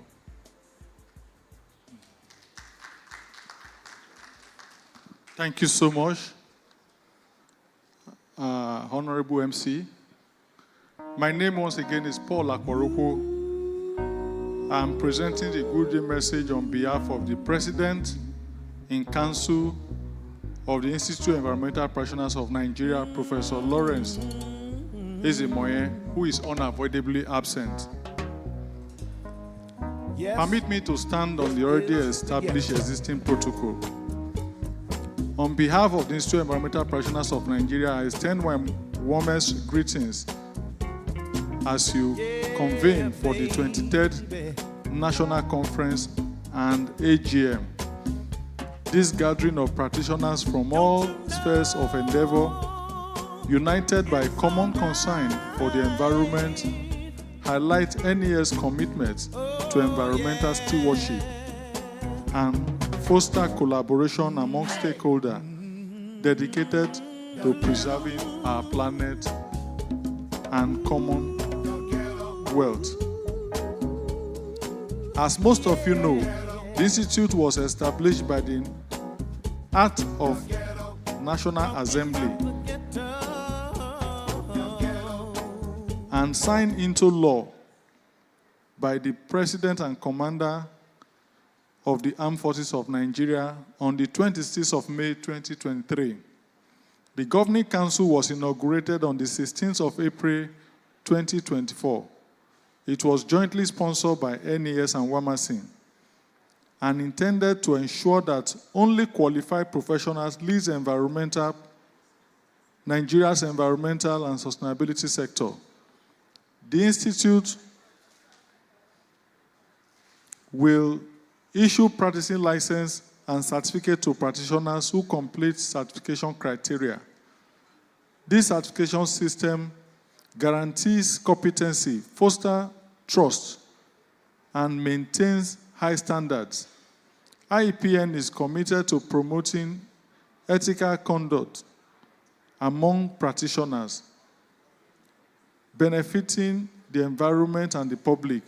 It aims to contribute to the growth and development of environmental sustainability profession in Nigeria. As we face pressing environmental challenges, your effort to promote sustainability practice and raise awareness are vital. Together, we can drive meaningful change and ensure a healthier future for the future generations. We shall continue to partner to make this a reality. On behalf of the Governing Council and the Institute, I wish you a successful and inspiring National Conference and Annual General Meeting. Warm regard. Signed, Professor Lawrence Ezemoye. Thank you so much. Thank you very much, Paul Akpororo. Am I correct? Mm-hmm. You see, the man looks so calm. He's not that calm. Ladies and gentlemen, very quickly, again, please stick into time. I invite Odafe Atebe, of NMDPRA, to please, just for 1 minute. I've reduced this now from 2 minutes to 1 minute. Can we appreciate him with a hand of applause, please? Thank you.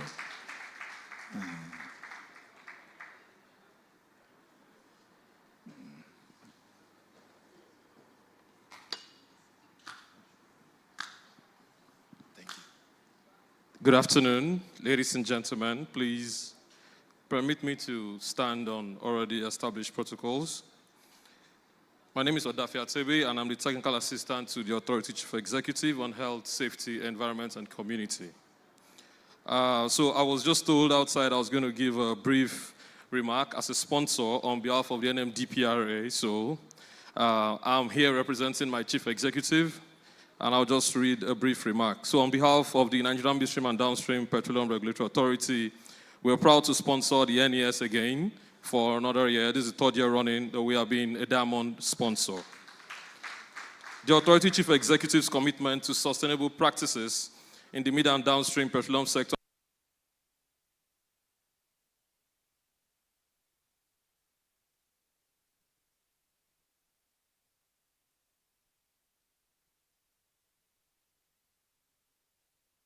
especially in these precarious times where decarbonization and emission reduction is a global issue.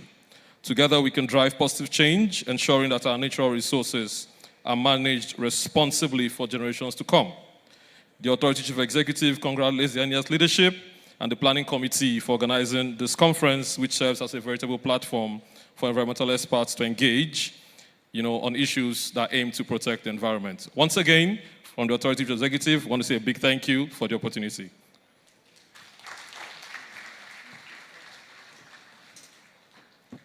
Thank you so very much.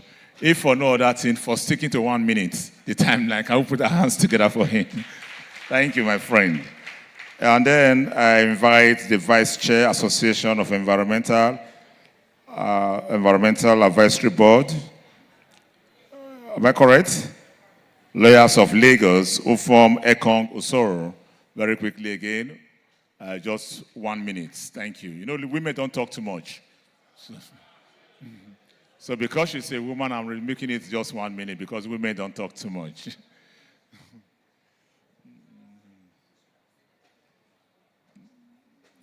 Careful, please.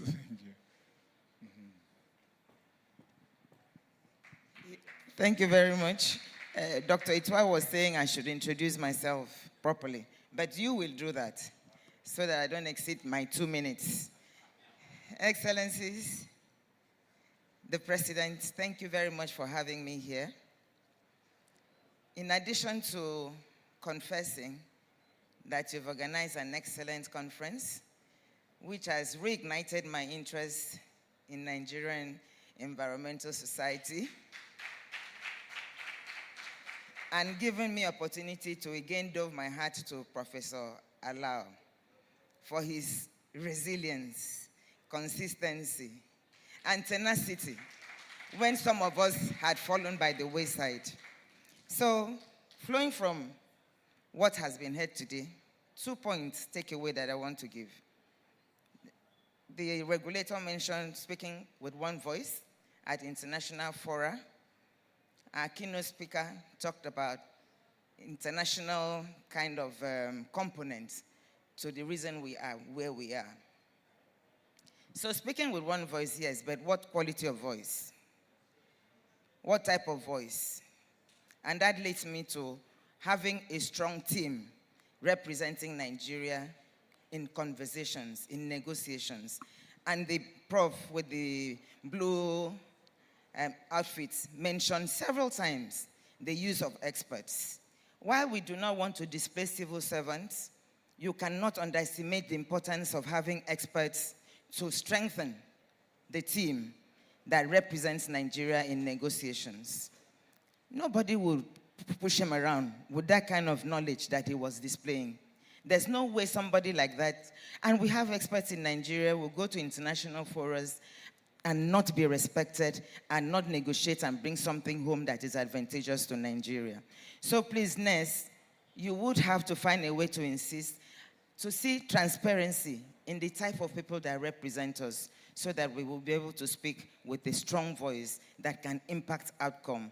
And the second takeaway from me is advocating, as I do always, a whole of government approach to our environmental issues so that everybody adopts that it is a priority sector. And once that is adopted at the national level, every agency of government, central bank, all would put in their bit to make sure that we have a viable, vibrant, and sustainable national environmental policy where all will contribute, and it won't be, oh no, it's the Ministry of Environment matter. Oh no, because we really cannot bifurcate issues of environment in any sector of development in Nigeria. Once again, thank you so much for inviting me.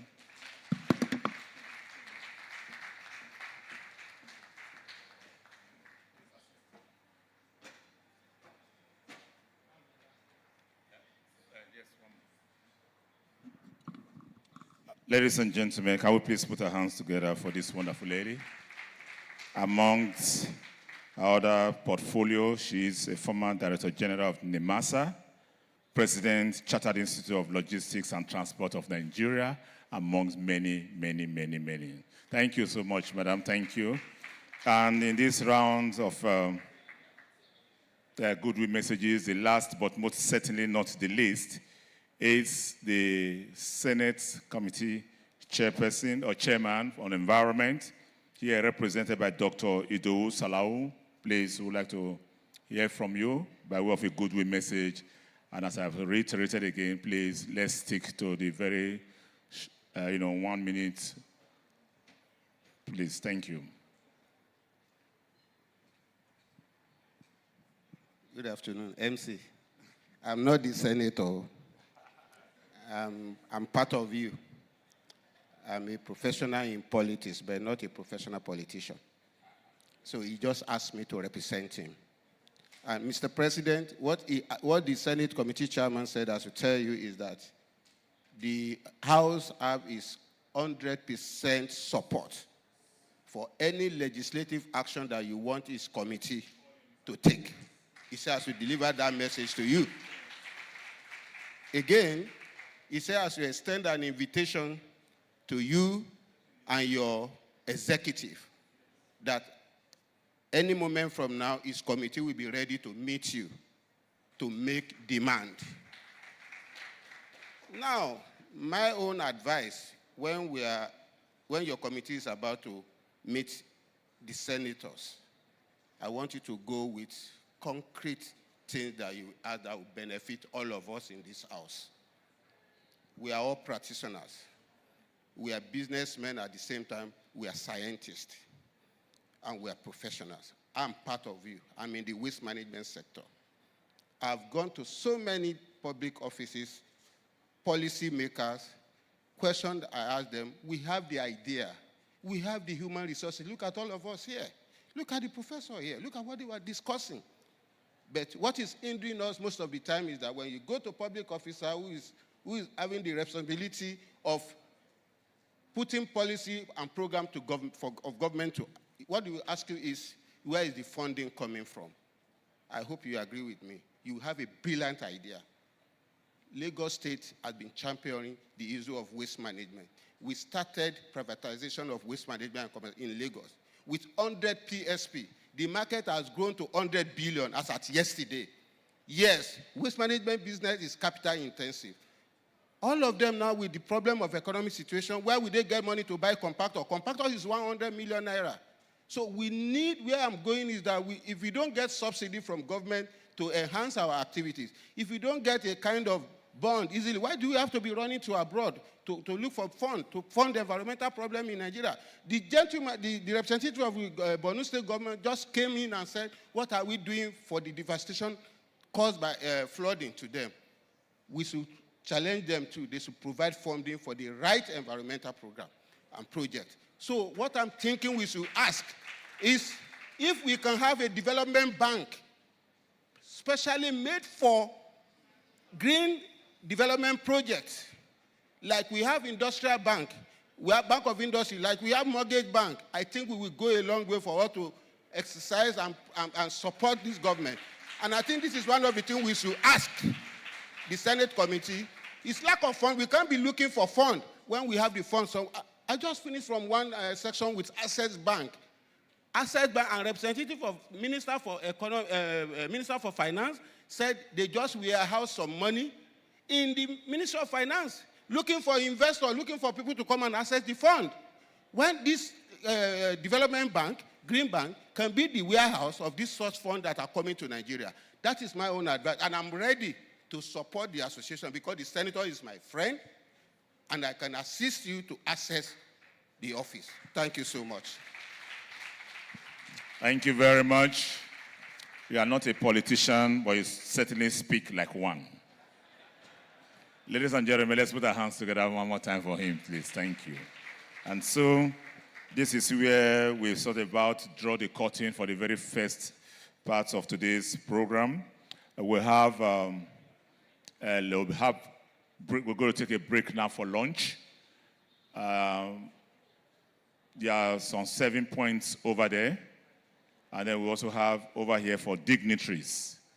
Mr. President, past presidents, BOT members, our guests, some of our very invited guests, they will be use this venue for lunch, while over there, the points have also been set up for our lunch. Please, it's not tea break, it's lunch, as in lunch. Because when you get there, you see light refreshments like pounded yam, light refreshments like, okay? All right, so please, and I want to also appeal to you. Please, as you step up, pick your bags, but don't rush. Not yet, please, not yet. I'm just giving you this information. Don't rush. Don't rush. You have more than enough for everybody. So, over to you. Have you done that? So the plenary, it will inform us of how the plenary will go. Can you please remain in your seat and listen to the further instructions, please? Thank you, or directives. Information is important. Thank you. Yeah, good afternoon, everyone. We really thank you for your patience since morning.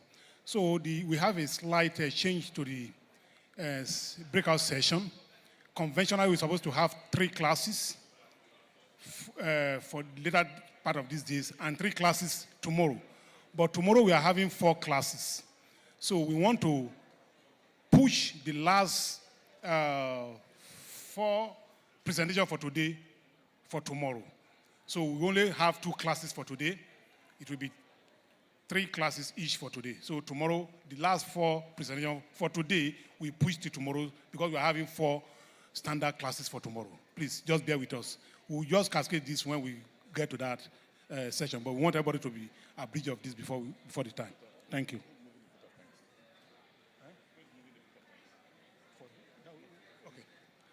Okay.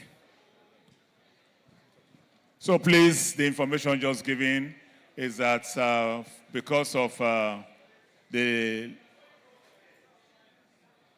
we have limitations in terms of space, so we'll have to venues today for paper presentation.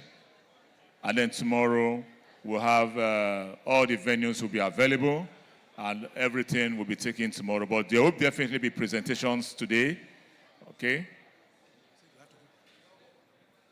Okay, yes. And very quickly, oh, sorry, Mr. President, yes. Very quick, Mr. President, sir.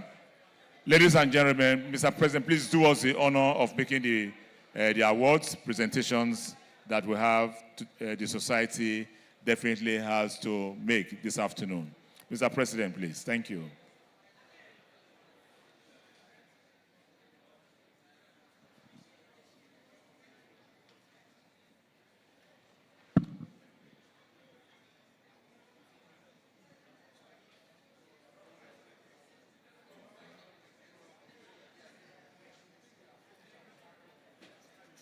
Yes. Please, before you go out there, let's just witness this presentation, please. Thank you. Thank you.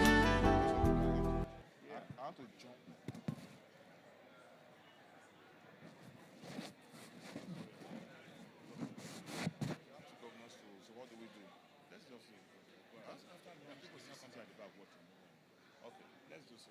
Let's go ahead, sir.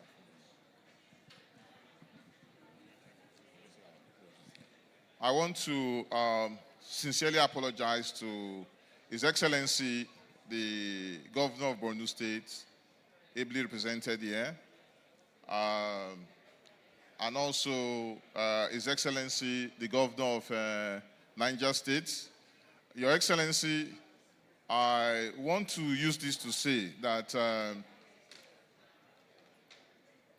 we were very empathetic with the state during the issue of the flood.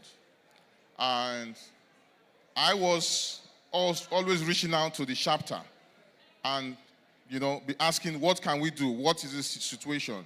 So we did not and we cannot take our states and our fellow, His Excellency, for granted. In that, guys, I want to say that we have an award for His Excellency, and it is an Environmental Excellence Award.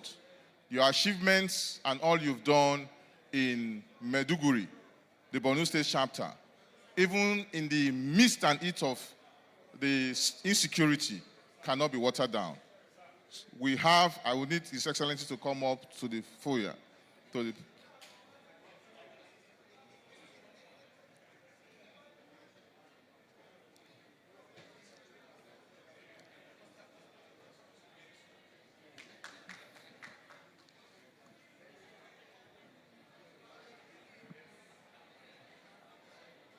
This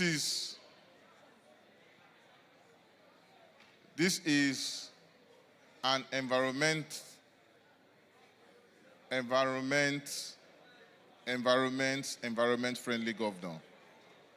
Just as we did to Lagos State Governor, we're also doing to the Borno State Governor. He has done a lot of environmental projects and infrastructure in Borno State. Your Excellency, once again, I want to say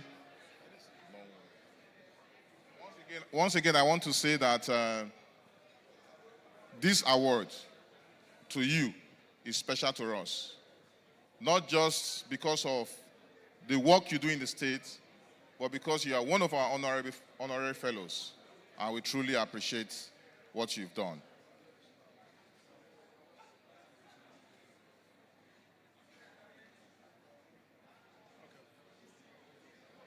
Your Excellency, we want to present to you this Environmental Excellence Award for and in recognition of your contribution and commitment in championing a greener future through visionary leadership and dedication to environmental conservation, sustainability initiatives, and community engagement.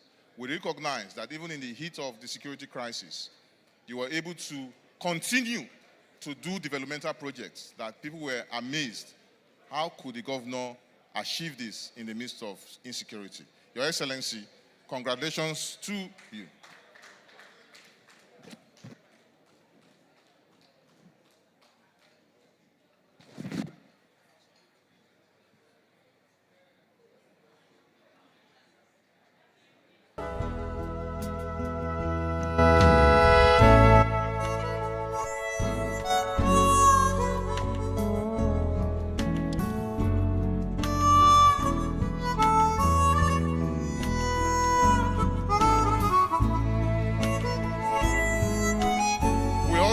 Want to use this opportunity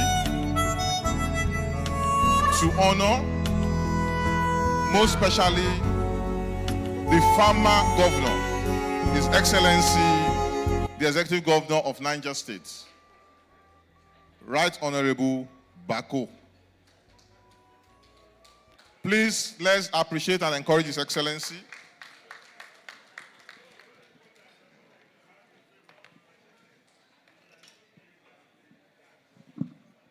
Your Excellency,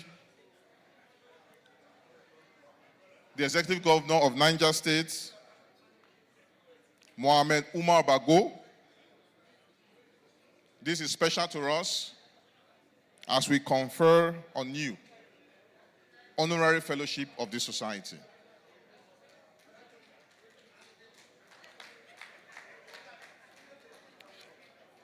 We want to say that looking at your antecedents of renewable energy, renewable urban development in Niger State, and the need to create food efficiency, food sufficiency in the state, and also looking at environmental sustainability, you are the first governor to bring to the fore climate initiative as a governor, and we don't want to take that for granted.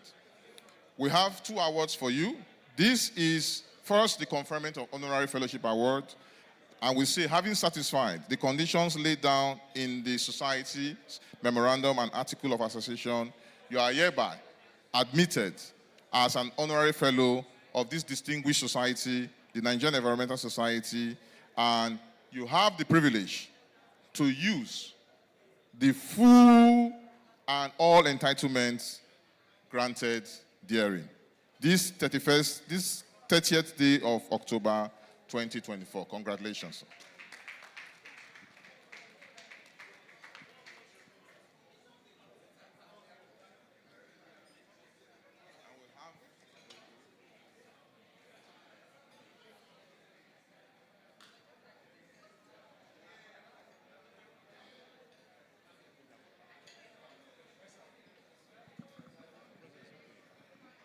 And we also have the medallion to show that. Thank you, Your Excellency. Also,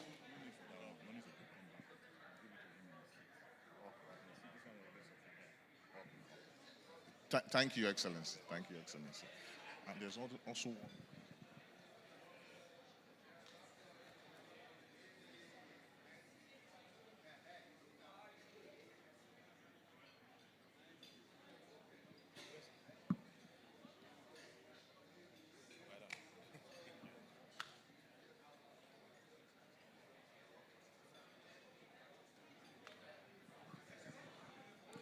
And also very quickly, I just want to, because they are leaving for Niger State very shortly, Alhaji Abubakar Sadiq Yelwa, the Managing Director, Hydropower Development Commission, IPADEC.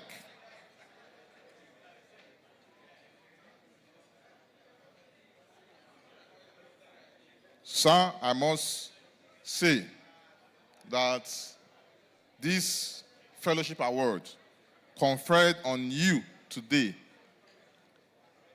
by the Nigerian Environmental Society, having satisfied the conditions laid down in the society's memorandum and articles of association, is hereby admitted as a fellow of the Nigerian Environmental Society, being fully entitled to all the privileges granted therein. Congratulations, sir.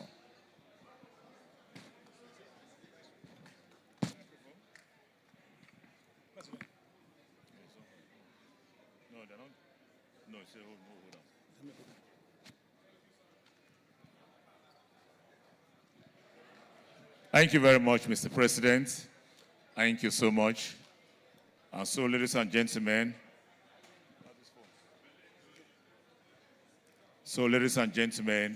as we take our lunch, let's have some background music, please. Thank you. The dignitaries, I'm sure the LOC will direct the dignitaries who will be here, while others, please, let's be orderly. I've been informed that we have more than enough food to go around. Thank you so much, Mr. President. Yes, they're just taking a group photograph. Thank you. Governor. PJ, let's have some background music, please, while this is going on. And so, as this is unfolding, we draw a curtain to the first session of this program today.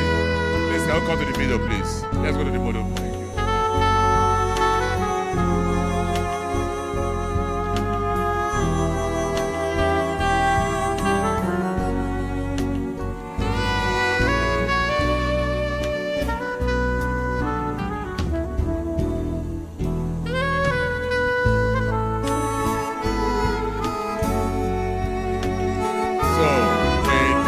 keynoting to this first session, of which comprises the opening ceremony that had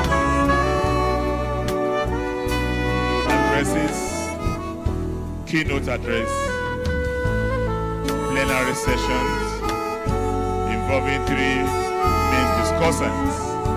After lunch, we move on to the very first part of the technical session. Thank you so much, everybody. Thank you. Bon appetit.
sessions this afternoon.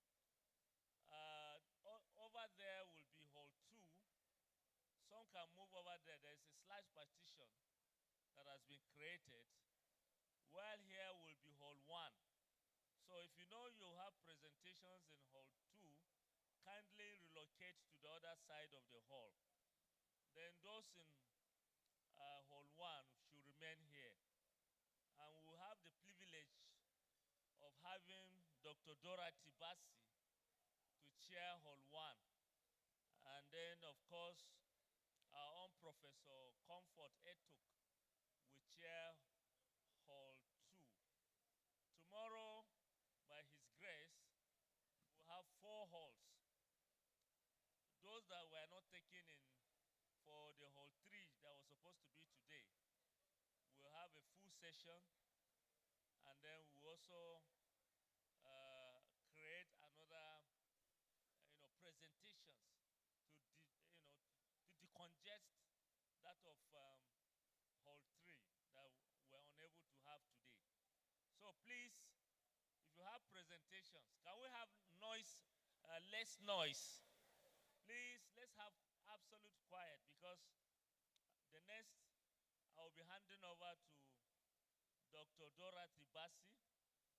We'll do some adjustments.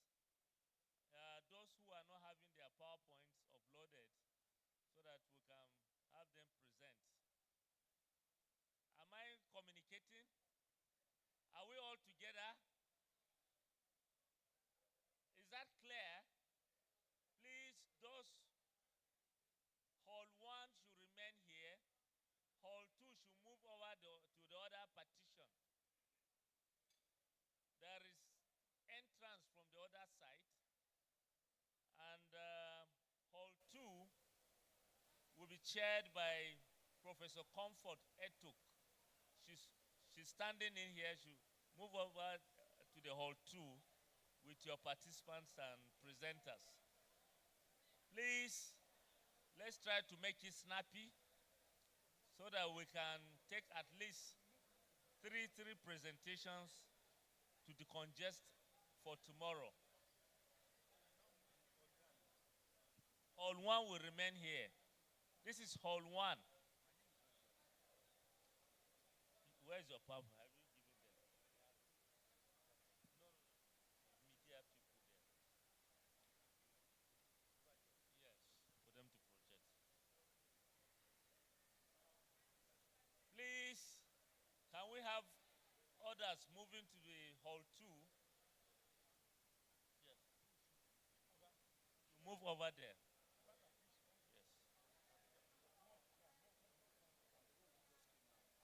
I know.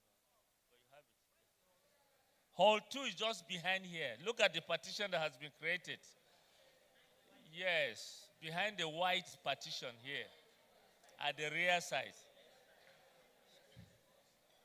So go there and put it on the projector so that you. Can we have presenters coming forward, please, in hall 1?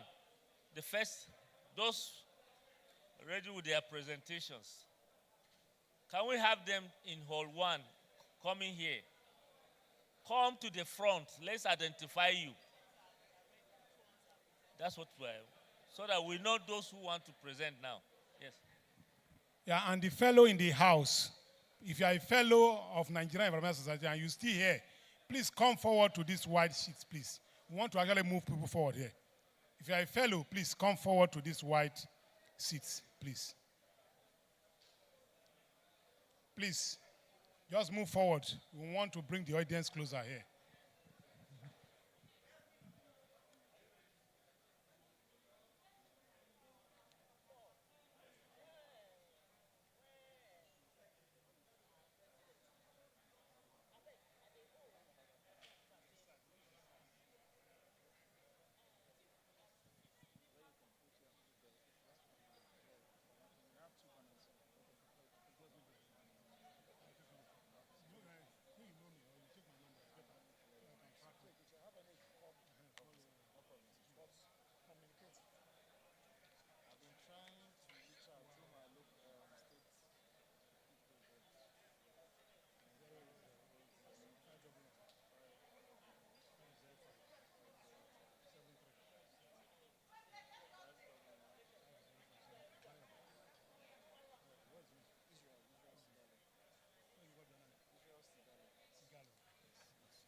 Which chapter?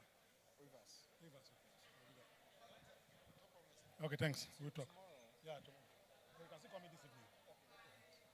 Fellow in the house, please. Move forward, please. Okay. Practically, the first people on this row, please. If you are not even a fellow, please. We want people to move forward, please. I don't want it to be rowdy. Move forward.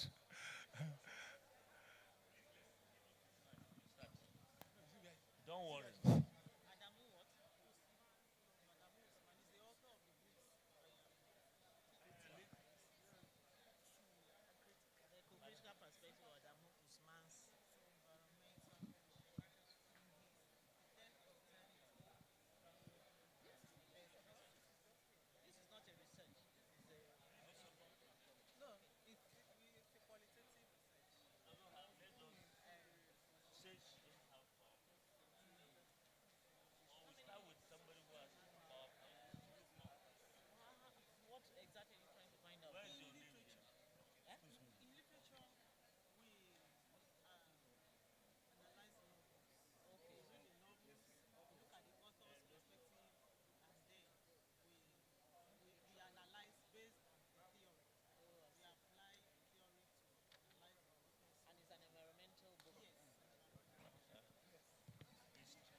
Pollution and let's do this one quickly. I have to go and tell them to put it on.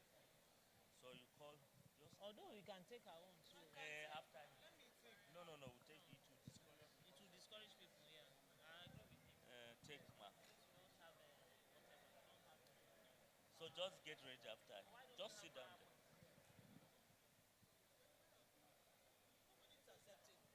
No, we said we don't do that. We don't do that. Because you're a lady, we're giving you that. No. Oh, God, please don't water the standards. I beg you. Good afternoon, distinguished ladies and gentlemen. Should I sit here with them?